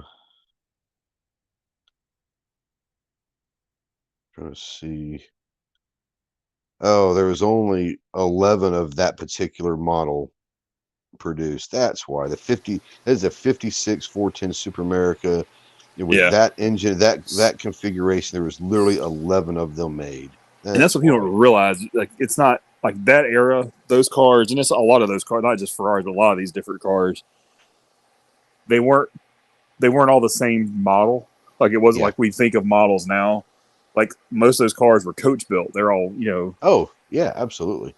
So, you know, Pininfarina did these bodies, and Scaglietti did these bodies, and, you know, this had this particular motor in it. This had this particular motor in it.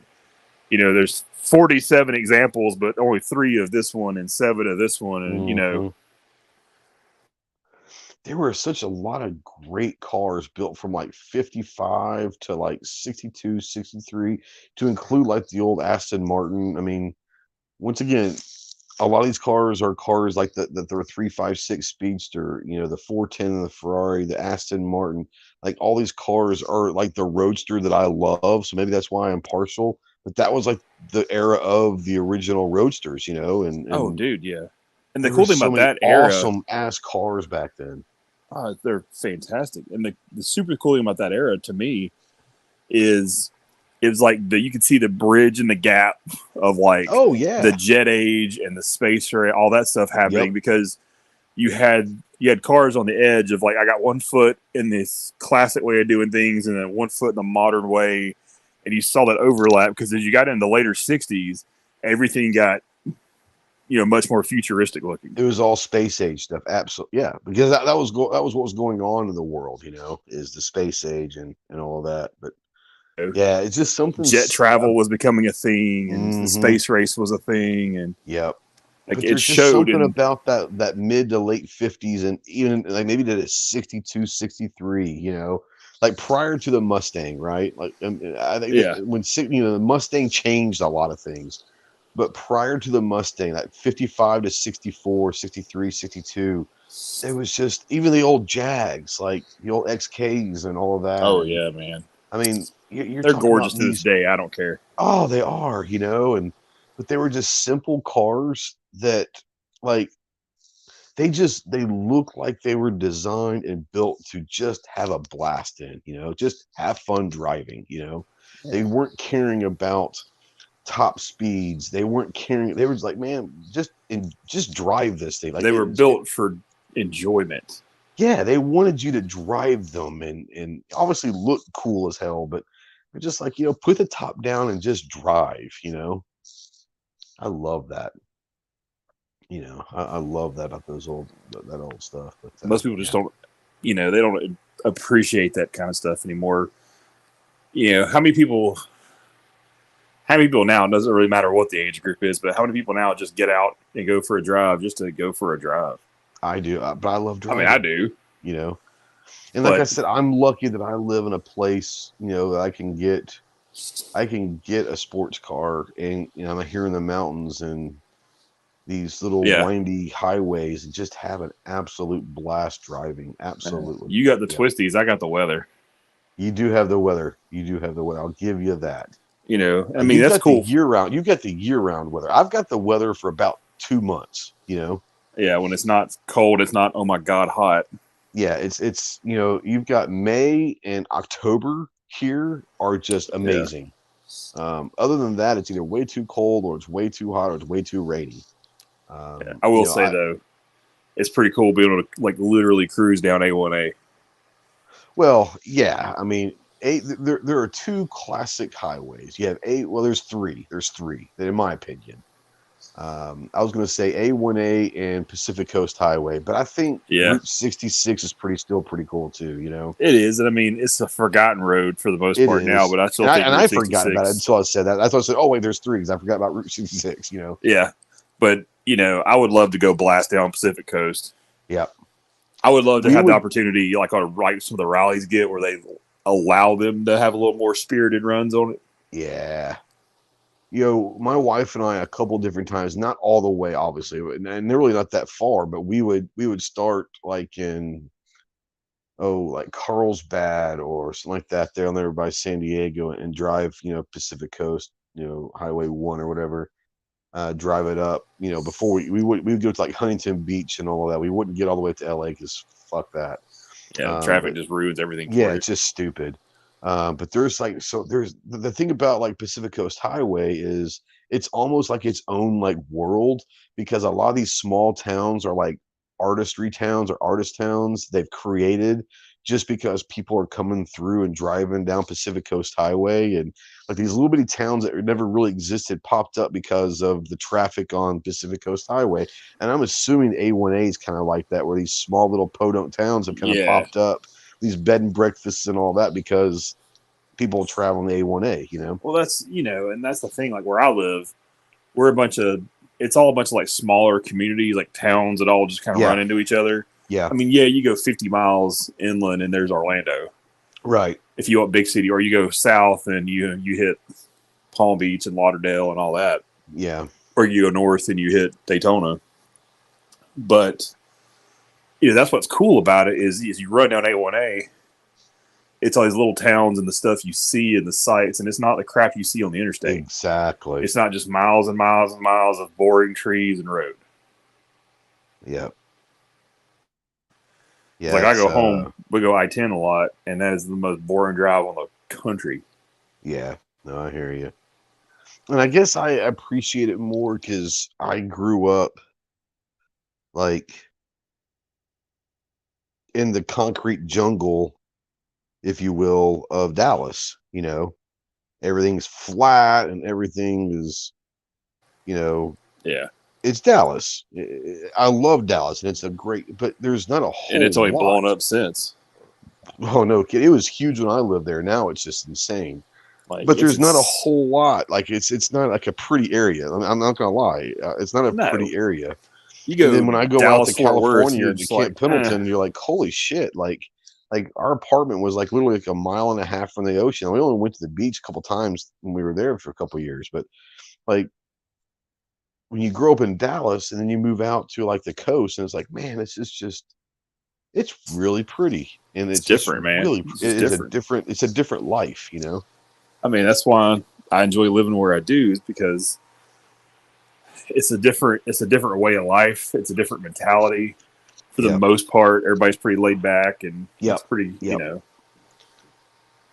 It's just, now that's kind of how it is here in a smaller scale where I live. It's a small town, but it's a touristy place because this place, like, there's about 7,000 people in the city, quote unquote, city limits. Now there's probably about 15,000 that live in this area. We have a huge lake, and this place turns into 250,000 people on July 4th weekend. Oh, all tours they spend but with the lake life here, it's kind of like that laid back manana, vibe here. Well, like where I'm from, just north of Montgomery is Lake Martin. Same thing. Yeah. Huge lake and very nice houses and little towns all around it. But mood, when it comes July 4th, Labor Day, Memorial Day, it's just insanity. Like, there's a lot of the people that live here that go away for 4th of July weekend. Oh, yeah. Let the tourists have it for the week, and we're out of here, Like, I took my little girl to play, like, mini golf a couple days ago. Yeah. I totally forgot it's spring break. Oh, yeah.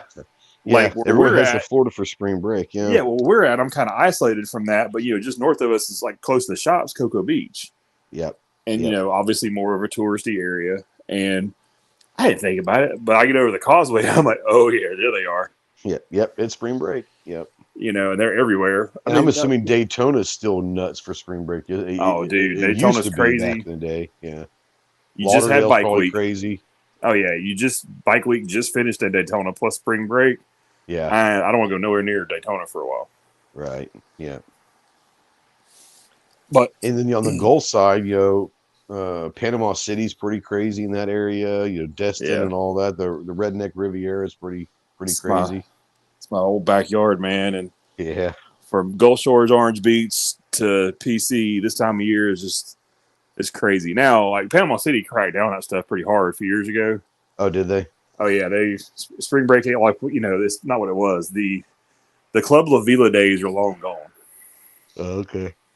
Like my in-laws' condo, we always stay around, and we got to use was literally right next to Club La Vila. Yeah. See, in Texas, we always go down to South Padre. That was the place to go to South Padre. It was amazing. Be right now, there. I would never want to be down there now, but for that high school time frame, it was the greatest place in the world. Oh yeah, South Padre. I learned a lot down there. Get a little drunk, wind up in Mexico. What happened? Matamoros. Oh man, Matamoros was awesome. Yeah, I love Matamoros. But it was a lot different back then. Like I enjoyed when I was at Pendleton. I enjoyed we didn't go a bunch. We would go every now and then. We would go down to Tijuana. Now, back in the day, like Tijuana was still kind of cool. Like, there's no way in hell I'd go to Tijuana now. You know, TJ's all, Yeah. it's a lot different place now. You know. Oh, dude, that's a totally different animal now. And I mean, even Cancun, man, has changed a lot. Yeah, I never went to Cancun, but yeah. You know, now I will say I've been to Cozumel a lot. Yeah. And I love that place. But it's an island, so it's kind of segregated from a lot of that stuff. Yeah, sure. Yeah. Yeah. And that's more of a that's not more of a spring break destination. That's more of a like young adult destination, right? That's a tourist. Like, so there's a lot of resorts and a lot of all inclusives. Plus, there's a big cruise port there, so that's where that's. Yeah, but it's more adults and not like the kids being. Yeah, there, it's right? not a spring break go crazy place. Yeah, yeah, which is nice. Yeah. You know, and I will say, man, it's the adults go crazy place. Yeah. But I will say, like, I do enjoy, like, where I'm at, I enjoy being able to go, you know, just 3 hours south and I hit the top of the Keys. Yeah, yeah. No, I'm a huge fan of the Keys. I had, so this is probably about a month before I left for boot camp. And a friend of mine, she had moved to Tampa from Dallas. And she invited me to come down and spend the week with her, but, you know, about a month before I left. And obviously I was like, hell yeah, you know. You're like, girls invite me, I'm in, bye.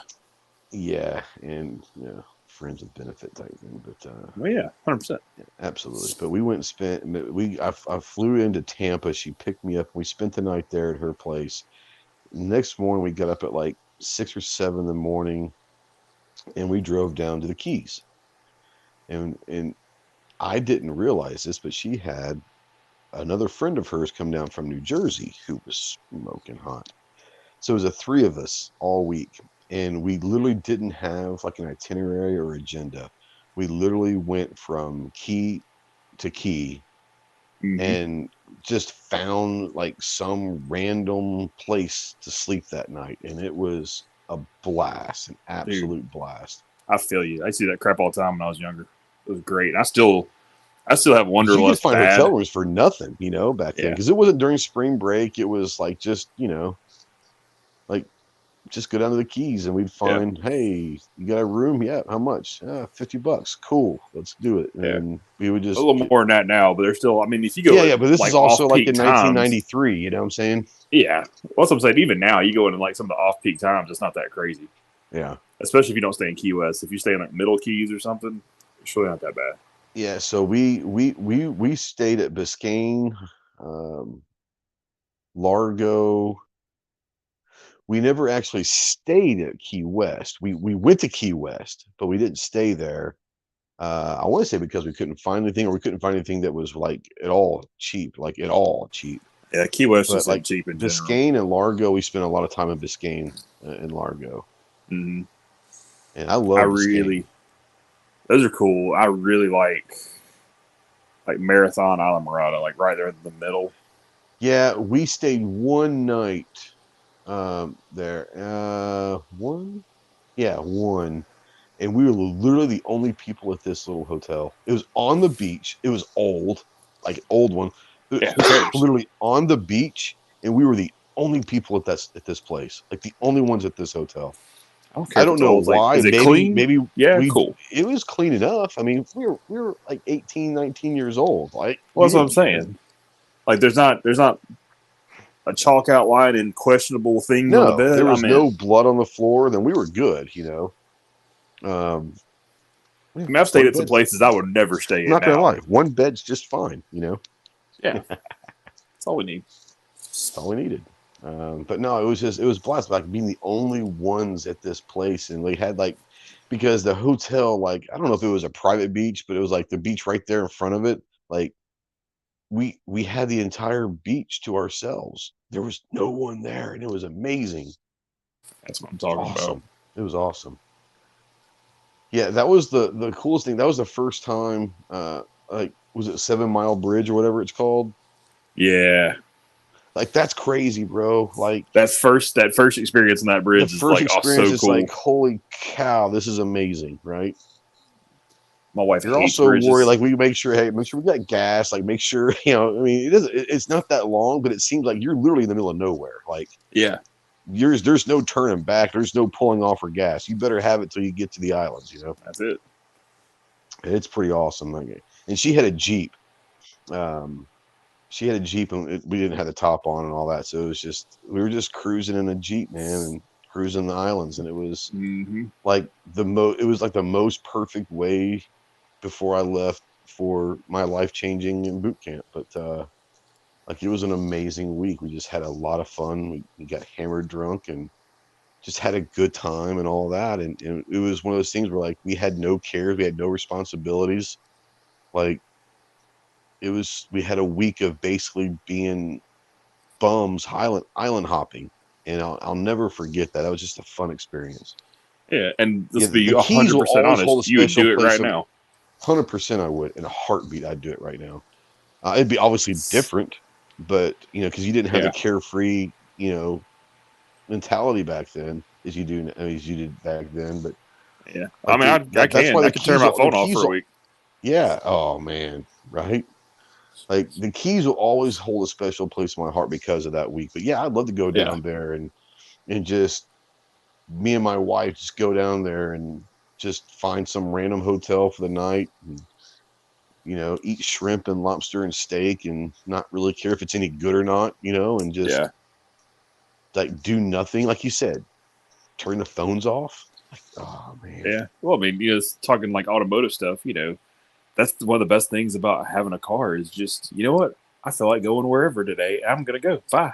Like, what would be so much fun is if, like, fly into Miami, right?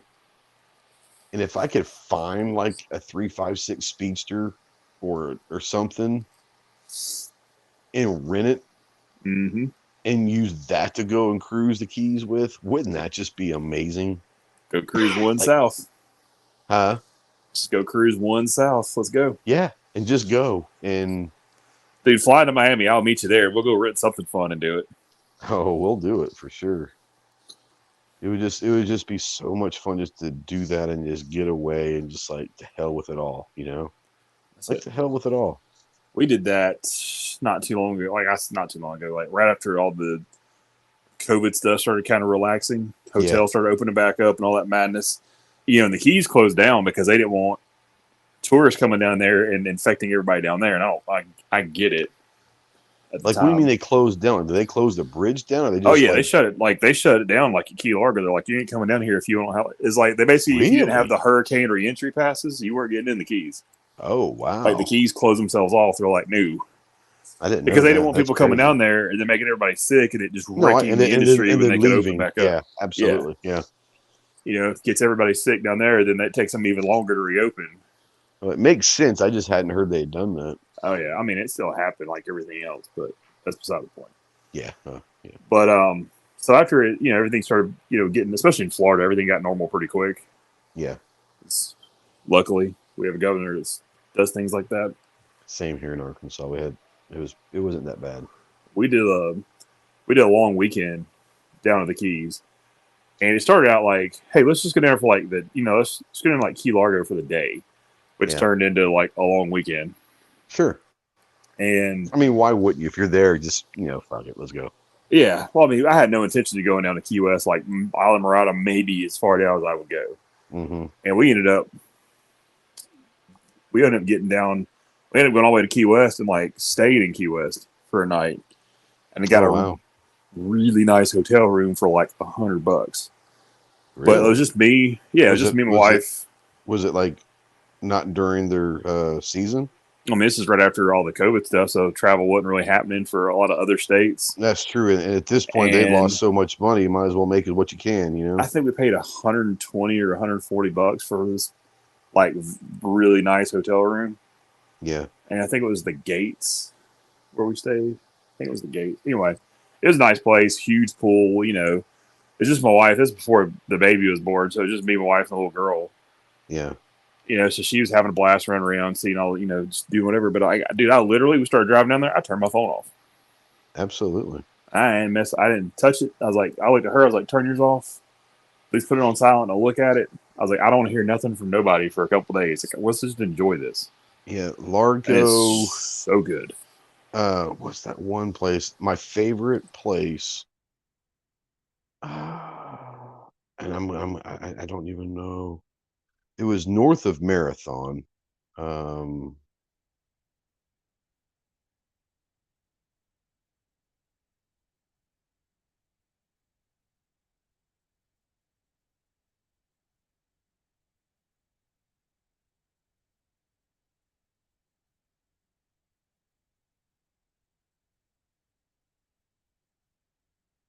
I want to say like Murado or something like that. Murata. I mean, I might not be, but that was like no one was there. Also, then you had Duck Island. You ever been to Duck Island? Or been like stayed at Duck Island anywhere?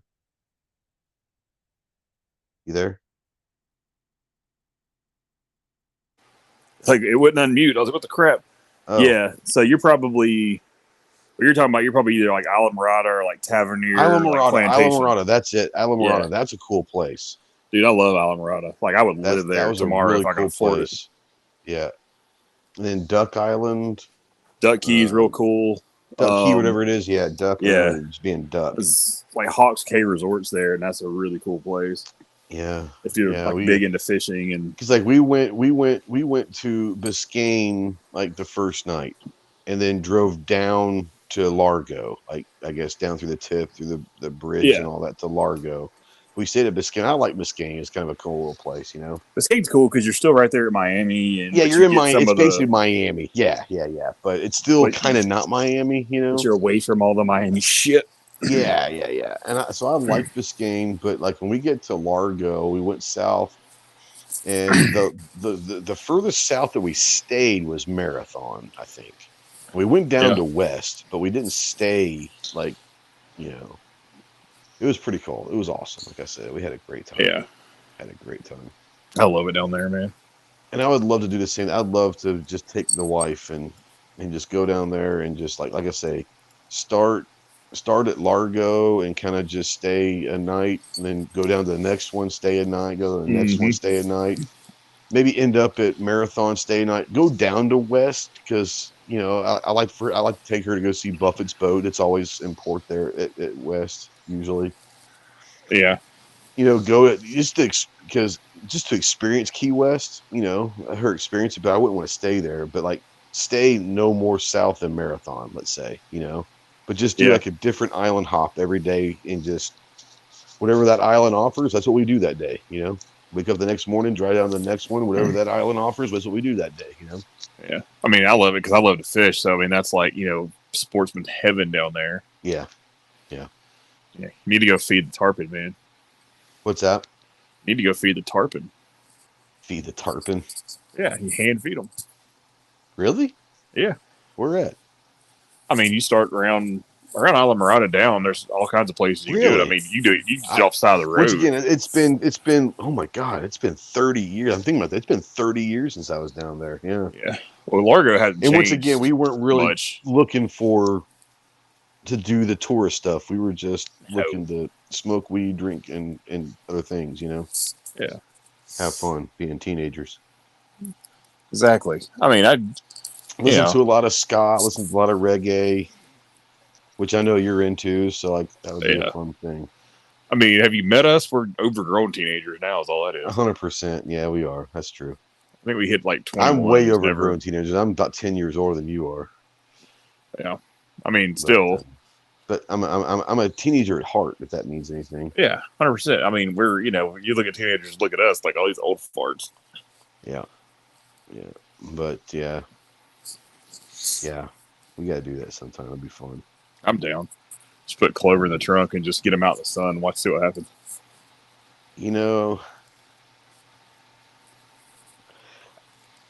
I don't know if he'd know how to have fun doing that stuff. He's not the most adventurous guy in the world. He doesn't have a choice around us. That's what's fun. This is true. Because we drag him into situations, and that's what's now Armentia great. would. Armentia would have a blast, and she would make him have a blast. Yeah. You couldn't tell some people, like you couldn't tell Snob because he'd show up in like some over the top, mankini or something, and yeah, he would. Yeah, I can't handle that. Here to relax. Yeah, throw me some board shorts and a t-shirt. That's all I need. And I'm good. Like one pair of board shorts and like a t-shirt for each day and some sandals. Yeah. That's all I need. Like I'm good for the whole week. Like I don't care. I can like on trips like that. I can literally live out of a backpack and like, Oh, absolutely. And you know what? I would just because that's the way it was. Like I Yeah. literally flew to Miami with a backpack, and I had like 2 swimsuits and like I 5 need all that t-shirts, shit. and that's it. That's it. Yeah. Trust me, I could find somewhere to wash something if I need to. All it fails, I'll buy a t-shirt or something. You know, I'll go buy a t-shirt for $9.99 somewhere. You know. Yeah. Who cares? Absolutely. Like, but it's pink. I don't give a shit. I don't care. That's what it's about. Yeah. Yeah, we gotta do that sometime. I was back in my Definitely. definite live fast, die pretty days. Oh, dude, like we all say this, but like there was a legitimate. That's one of the reasons why I joined the Marine Corps. Is I had a bunch of people, friends of mine, that didn't make it Yeah. for a lot of different reasons. But like I'm truly the way I lived. Like I am truly shocked that I made it to 21 when it was actually legal to drink at that point. Like I'm truly shocked that I made it to 21. I'm there. Like I mean, I always, 18 was a badge of honor to make it to 18, but 21 was like, 100%. I'm like, I'll never see 21. Like And I'm I hit not gonna 21, lie, I'm like, I still oh, drink shit. a lot, but like I didn't drink near as much after I turned 21 than I did before. Because part of it was just the fun of it, you know. Yeah. And I mean, I don't know. I hit 25, and I guess I was like, well, I guess I need to start being more of a responsible adult. Well, yeah, I kind of we mellowed had our about daughter when 25. we were 22, so that Yeah. changes things a lot, you know. Yeah, like I didn't have my We mom girls still I was went out 30, and had so fun, but not near as much. Like we would go out almost every night, and my wife and I we met at a bar. So I mean, yeah, I did all kinds of or club, I should say. It's more of a club, but yeah, stupid shit back then. yeah. Speaking of stupid shit, my old ass is getting tired. It's 10:30, so thanks for coming on, bro. I always like doing this. Like I said, I know that very informal, good time. Just this is what this podcast is about. You know, it can go down whatever roads, literally, no pun intended or pun intended, we want and have fun with it. But yeah, if you're out there watching in replay or listening to podcasts and it's before the 19th, Sunday, March 19th at 8 Central, the only time zone, the real time zone, the Central time zone. Come check out the Ghost and Clover podcast powered by EAA. That's going to be streaming on the Ghost Tactical YouTube channel, the Clover Tech channel, and the Ghost and Clover. Now, once we go off air, it'll only be able to be seen in replay on the Ghost and Clover. So make sure you go subscribe to that channel. And then the next day, that Monday, you'll have it on both Clover and I's, all of our podcast platforms. But that's a fun one we start. This will be episode 2. And thanks to EAA for sponsoring that. And that one's kind of a fun because it's not guns, it's not cars, it's whatever.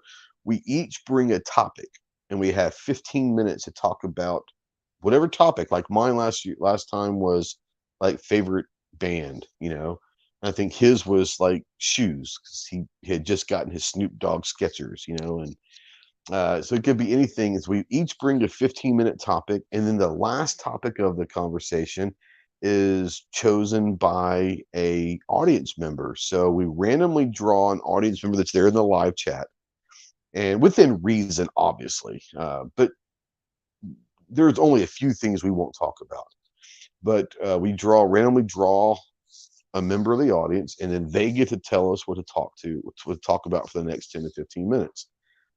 Which is pretty awesome. We enjoy it. So come check out the Ghost and Clover podcast with me and my good friend Chris over at Clover Tack, and we do all that. And that's powered by EAA and all of that. And we do that every other Sunday. So this coming Sunday, 8 Central. Go check out the Ghost and Clover podcast. Chase, thanks so much for coming on.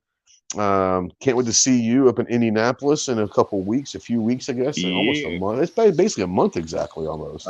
It's here. Like it's here. It's really less I know, than especially a month. with you guys. It's really here for you guys. Yeah, I fly out on the 11th, so yeah, it's here.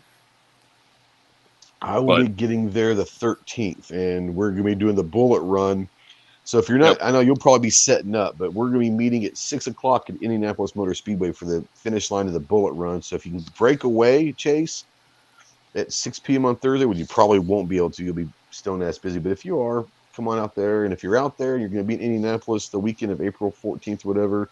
We are doing the first the inaugural Bullet Run. It's kind of like a rally / scavenger hunt.